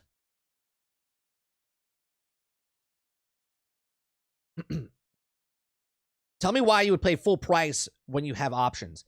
The only reason people would pay full price, Sarge, for Starfield is 1, they want the collector stuff. 2, they want to play it 5 days early. Okay. 3, they're just big fans of Bethesda and they want to support Bethesda even though they're part of Microsoft.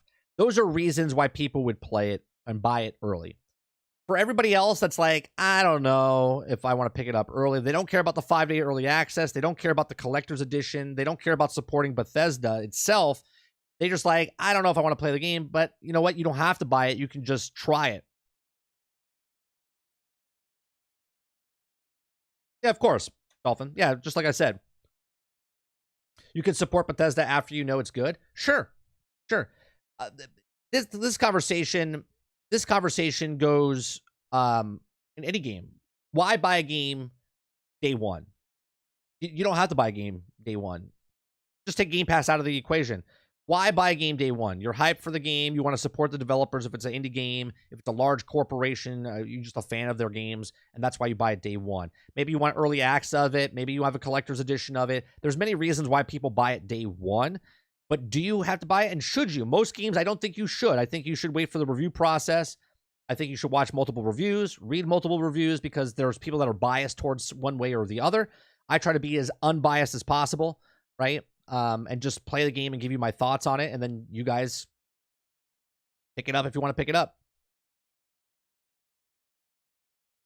They're afraid it'll sell out on digital. Yeah, but that's true, Go Crowded. That's exactly right. I'm surprised that there are some people in the PlayStation community that are brazen enough to announce their review bomb Starfield, especially since Spider-Man 2 is a month later. I will never understand people that have the hatred for another plastic box. I will never understand that. People do it. I don't understand it. I don't watch things I don't like.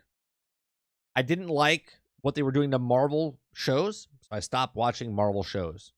I didn't like what they were doing to Marvel movies, so I stopped watching Marvel movies. I don't want to watch something that I don't like. I'm not going to buy something I don't like. I'm not going to follow something, right? Like, I asked a question today in Discord because it came in my Twitter feed about Destiny, right? I don't follow Destiny at all. I forget what most of the guns are. I don't follow a thing, but in our feed, it says that people are talking about sunsetting again. And I asked a question. Why is everyone talking about sunsetting again? Because why? I don't follow Destiny anymore because I'm not a masochist. I don't go and I don't smell something that smells like shit and go, that smells like shit. It's the worst smelling ever.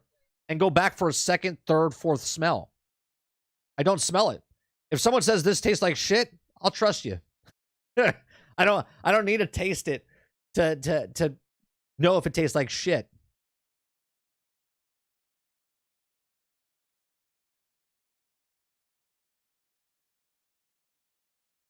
All right, Dolphin, have a good one, man.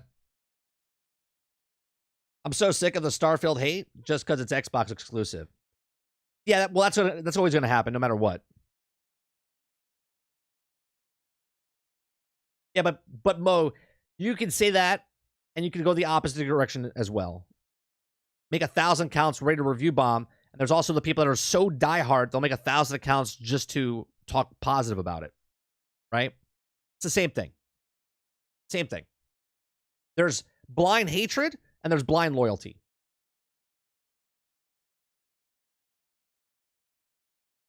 I understood the hate for Destiny 1 when Sony gave PlayStation players exclusive exotic weapons and missions. Yeah. But that goes the same with Microsoft fans. They hate Sony exclusives, and review bombs sucks it thing, unfortunately. Yeah, it's the same thing. But it goes the 100% the opposite direction. People that review bomb, they also reviewed fluff. I don't know what is that what you call it? You know what I mean? For as many people say there's the review bombing. Like, when people like something, they don't believe that people will promote it to say it's fantastic. Companies literally do this on their own. They literally buy bots to make reviews to say good things when they know that people are not buying it or selling it. They're not selling it very well. They'll literally buy bots by the hundreds or thousands to do reviews to fluff it up. So when someone comes out and says, oh, people review bomb, they do both sides, 100%.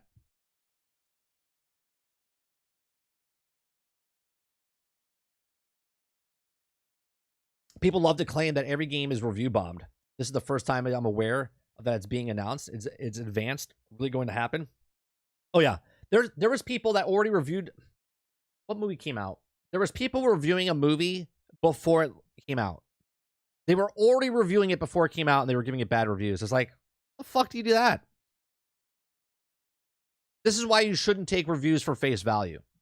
This is why you should watch multiple people, read multiple reviews, and when you start to see multiple reviews and watch multiple reviews and they say the same thing, if they're regurgitating the same stuff and not saying different things, you know something's up.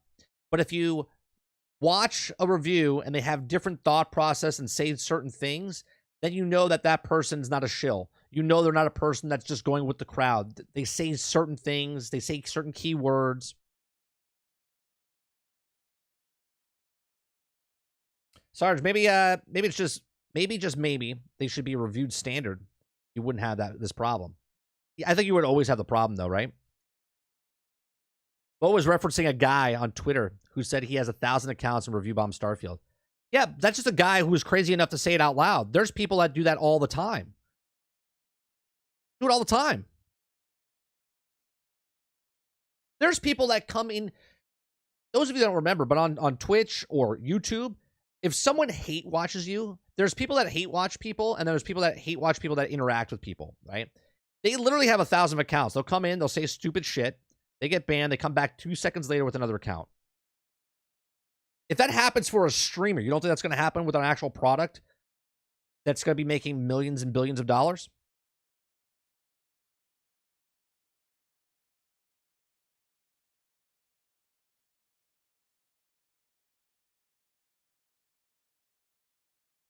I believe in Sony to win. They don't need to be doing something pathetic as review bombs. Well, I don't think Sony themselves is doing the review bombs, boss. But I do believe there's zealots out there on both sides for Xbox or for Sony that hate the other side so bad they would pay money to do review bombs. Absolutely. 100%.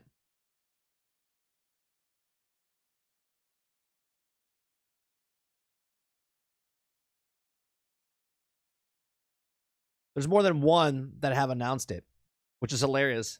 One dude said 1,000. Another one said 2 or 3 with a couple hundred.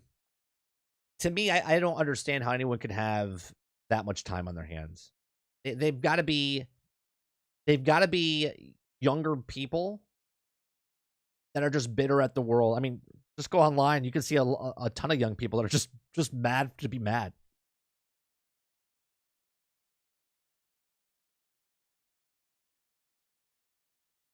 I hate the opposition.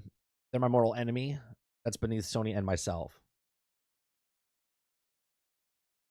But that's exactly it, boss. If you are that person without going to that next level, right? Take that mentality that you have because of Sony. You love Sony. But you, at least I don't think you are. Like, I don't think you have that next level of you where you're gonna physically buy accounts or free accounts or a service to shit on the opponent, right? I think that's next level, right? The next level of like finding a business and then sitting outside that business and then like doing shit to that business, or that's beyond the next thing. That's what I'm saying. So your passion about Sony is the same as someone that's a super zealot of that, but they go beyond and taking it way too far.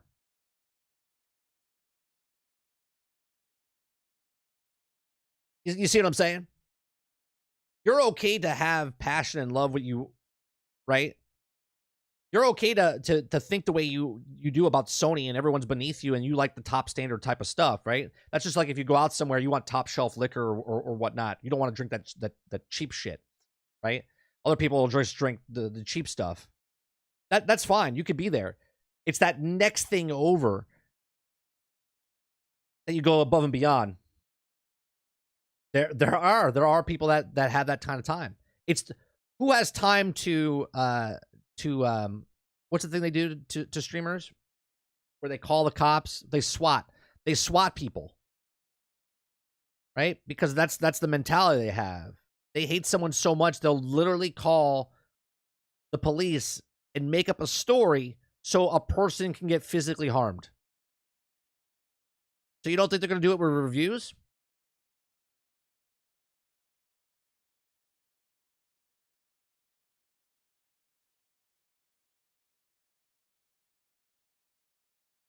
Heck, I barely have time to play video games, let alone waste my time review bombing. Right. Right.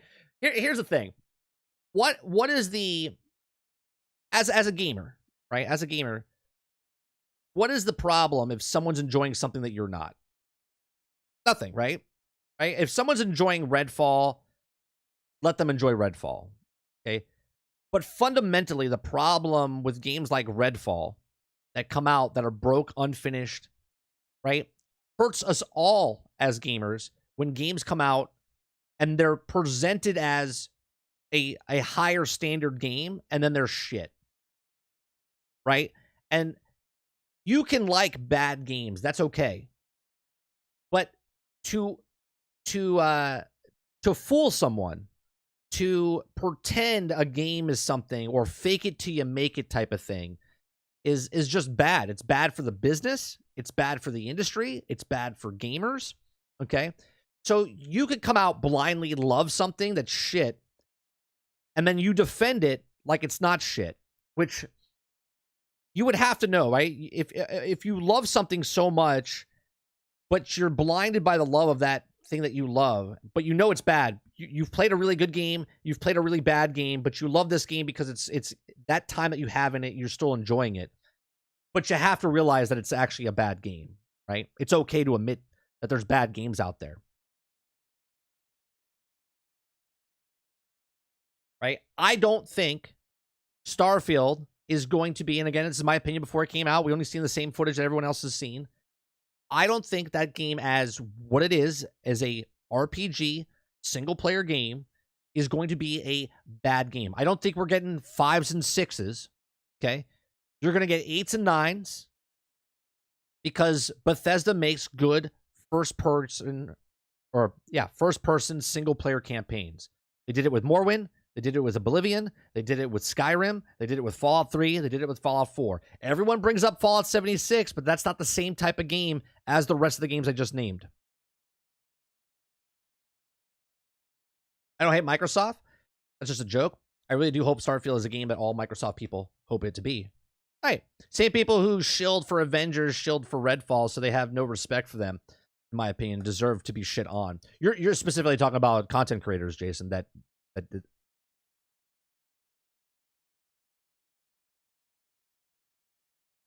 this is more of a they want to enjoy it and want to play it, but see it as being taken away from them. Right. And there's people bitter about it. Yeah.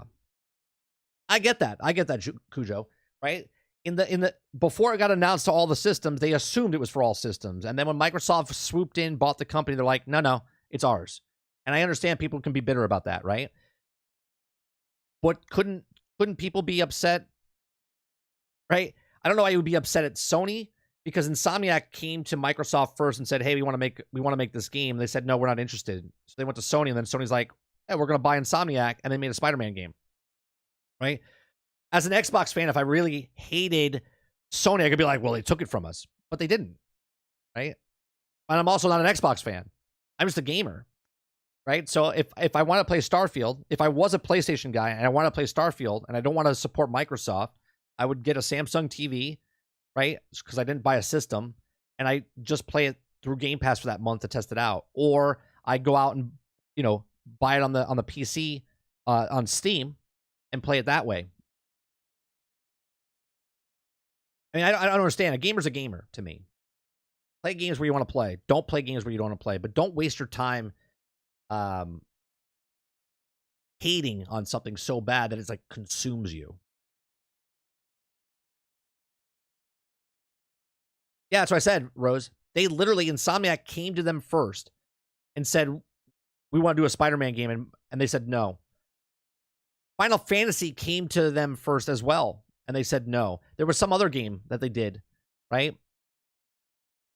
So you can't hate Sony. As a Microsoft fan, you can't hate Sony for taking games away from you that they never, that Microsoft had the opportunity to get ahead of time.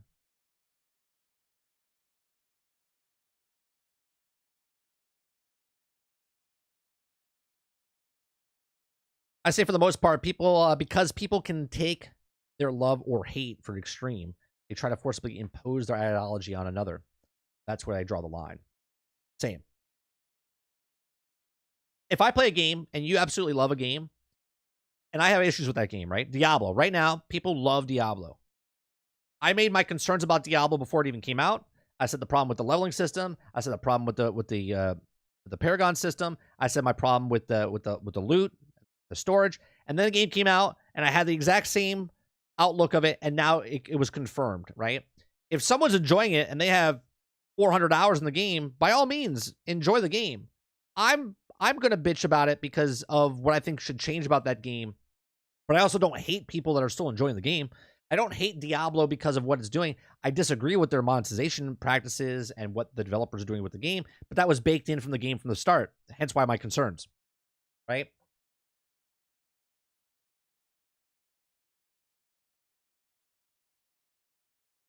Yeah, but I shouldn't be mad at the company, right? If I wasn't if I was an Xbox fan, if you know that they passed on it, you shouldn't even be mad at Microsoft. You just be like, that wasn't their business model. That wasn't their plan, what they were going. I'm okay with exclusives. I like exclusives. I do think it raises the bar for quality, right? I like Sony's model of business where they don't put God of War or Spider-Man on their streaming service right away. They let the games breathe, make money, and then it goes through the course of progression. It might go on sale. They make more sales. Then they put it out on the PC. It makes more money on the PC for those people that want to buy it. And then it comes out onto the streaming service. And then people that didn't pay for it now pay for the subscription model and then play those games as well. Oh, I know, Rose. I'm not talking. I didn't take it in any way, shape, or form that you were talking to me. In no way, shape, or form did I think you were talking to me. I'm just talking generic and about myself. That's all.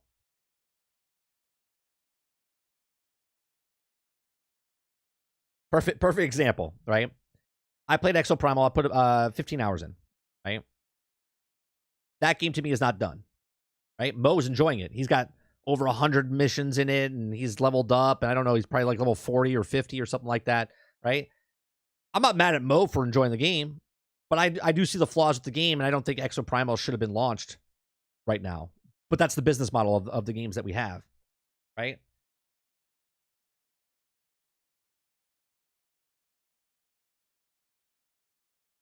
I think Exoprimal's fun. I just don't think it's a full game. 108. There you go. Right. I like that Mo comes in, and for the most part, Mo's a very positive person. He plays everything that comes out, loves Game Pass, plays a lot of games that most people wouldn't play, says that, you know, it's good for this, good for that. I love that, right? I love that people are passionate about certain things. I was jealous of Ginger Prime, Brian, when Final Fantasy got announced for Xbox, and the pure, like, I don't think he was faking, right? I think it was pure emotion of him. He started like crying because he was so excited that it was coming, and he has all the systems, right? And he's been talking that it's going to come to Xbox, it's going to come to Xbox, and it finally came to Xbox, and now he gets to play Final Fantasy 14 on Xbox, even though he does have a PlayStation, right? And he plays on PC. He's got all the systems. But he was so excited about Final Fantasy, okay, that I was like, man, I don't feel that way of anything, right? I don't feel that way about anything. And I was jealous. I was jealous of him because I don't have that. My love of Marvel and Star Wars is like at an all-time low. I used to feel so joy. I used to think that when I went to Star Wars Galaxy's Edge, that I was going to be like, this is amazing. I got there and I was like disappointed, right? And it took me a while. I had to like bake on it and think of it a little bit and be like, you know what? It's not that bad, right? What we were talking about earlier with nostalgia and what. But I just thought, not for me.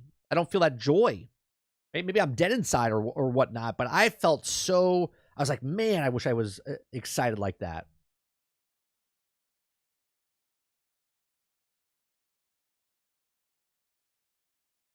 I understood it differently. I heard that Sony Entertainment came to Microsoft and asked for an offer, and they went to PlayStation to get a better offer, and they went with it. But officially stated that Microsoft turned them down. Yeah, Microsoft turned down Spider-Man. Insomniac came to them with the game, and then they said, we don't want that. And then they went and shopped it over at PlayStation. PlayStation said yes, and then while they were in production of making it, then they bought it. They bought them.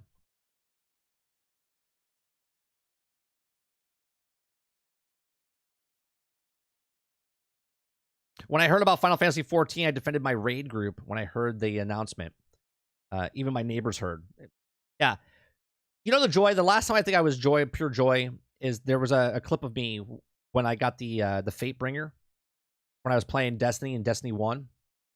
And we were playing the raid, and I got the Fatebringer, and I was like, yes, yeah, like that's pure joy. That was like joy. Me playing Hulk in Marvel's Avengers and smashing people and doing the clap and stuff, and you guys seeing the smile on my face. That's the joy, right? It takes a lot to get me to be excited about something. I'm not excited about Starfield. I'm intrigued by Starfield. I'm definitely intrigued by Starfield. Like, the way they pitch it is the same way they pitch Peter Molyneux when he was talking about Fable back in the day, what you could potentially do in Fable, right? And that's also the same problem why I'm more skewed, because my imagination goes wild when a developer comes out and says there's a morale system or a moral system and good and bad, and you get to do this and you get to do that, and then it doesn't hit that bar, and I get disappointed, and it knocks me down a peg, right? And then another game comes out, and I get disappointed, and it knocks me down a peg. And then when something actually comes out that's like awesome, I'm like, it's all right. Like right now, realistically, if Transformers Reactivate comes out, like, it could be phenomenal, but I'm already feathering myself off because I know there's microtransactions in it. And is it going to be too scummy, or is it going to be okay? Or, you know what I mean? Like, I'm excited. I want the game to be awesome, but at the same time, like, they're going to fuck it up somehow, right? That's the thought process in my head. YouTube Lurker says Xbox was in trouble at the time. Xbox said they needed to focus on the core IPs and passed on the Spider-Man. Good decision at the time. Only retroactively bad. Right. You would think, though, that the core IPs, if they were just making that would have been a core IP. Like, looking back on it, right? Looking back on it retrospectively, they could have had Spider-Man as their IP. But at the same time, you know, how did you know it was going to be good? They've had Spider-Man before. Spider-Man was on the Xbox before.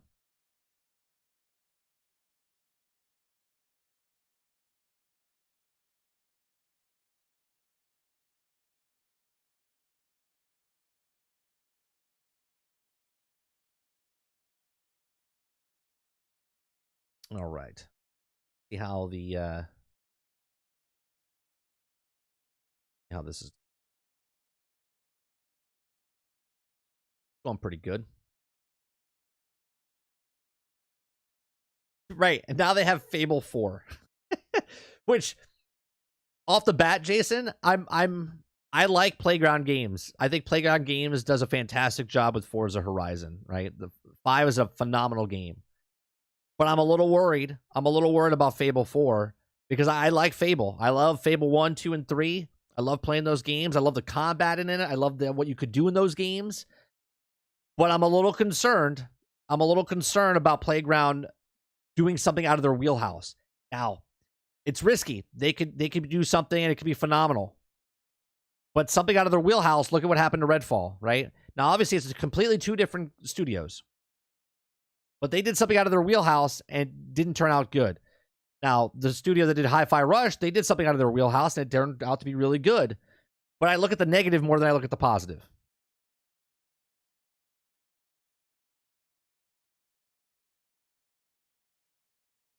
It's just Fable, reboot the series.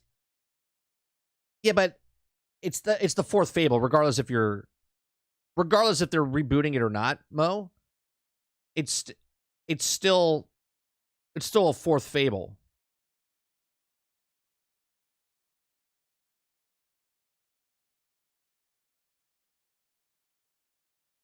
Look at Horizon, Guerrilla Games. Right. There are good, but there's also things that could be bad, and I don't want Fable to come out waiting 10 years, 15 years for a Fable game, and then it comes out and it's like wah wah, like a wet paper towel. You know what I mean?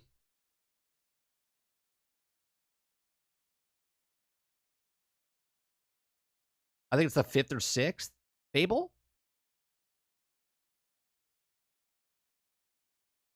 There was a Fable game that never came out. It was called Legends.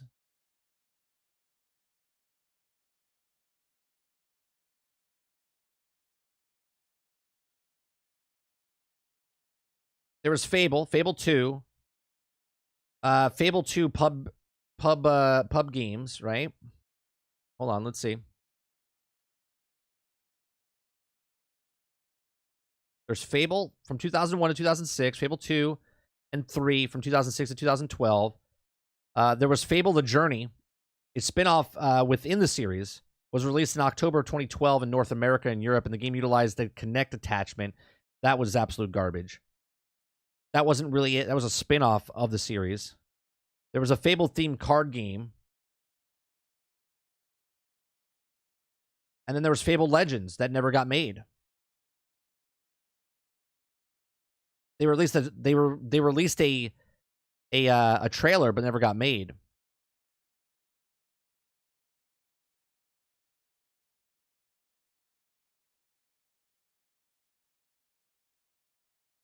I wouldn't really consider the off thing. It's like Walking Dead and then the spin-off of Walking Dead. It's not really Walking Dead.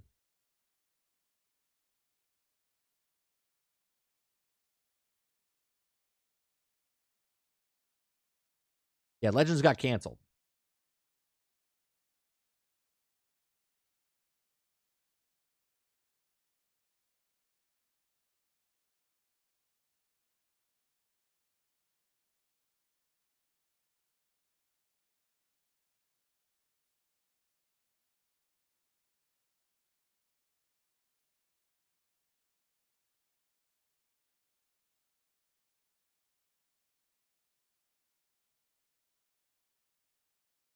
Legends actually want that bad of a game? Legends wasn't that a PvP game or co-op game? It was a co-op game, right? It was a 4-player co-op game, not a PvP. It was a 4-player co-op game, right?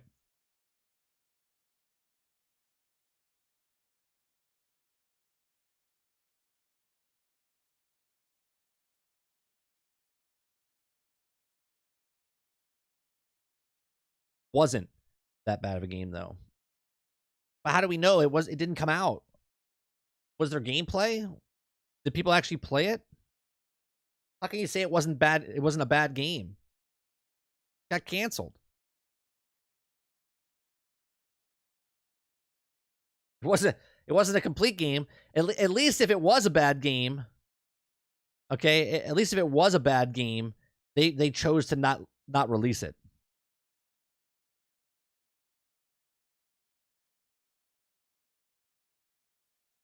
Something they should have done with Redfall. I truly believe the only reason they released Redfall is because of Game Pass. Just to have another game on Game Pass.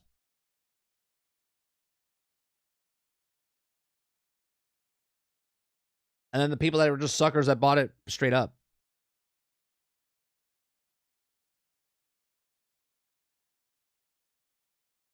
And the people that really got suckered, where they paid the $100 version.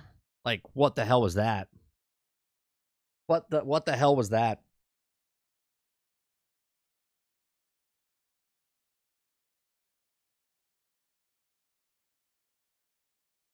All right. We're going to be done for this morning. I do appreciate you guys coming out. Today we've talked about Steam's price, cheapest games getting pricier outside of the US. We talked about the Q&A from the Starfield developers and the AMA. We talked about Epic Games reveals plans to make crossplay easier for game developers to implement.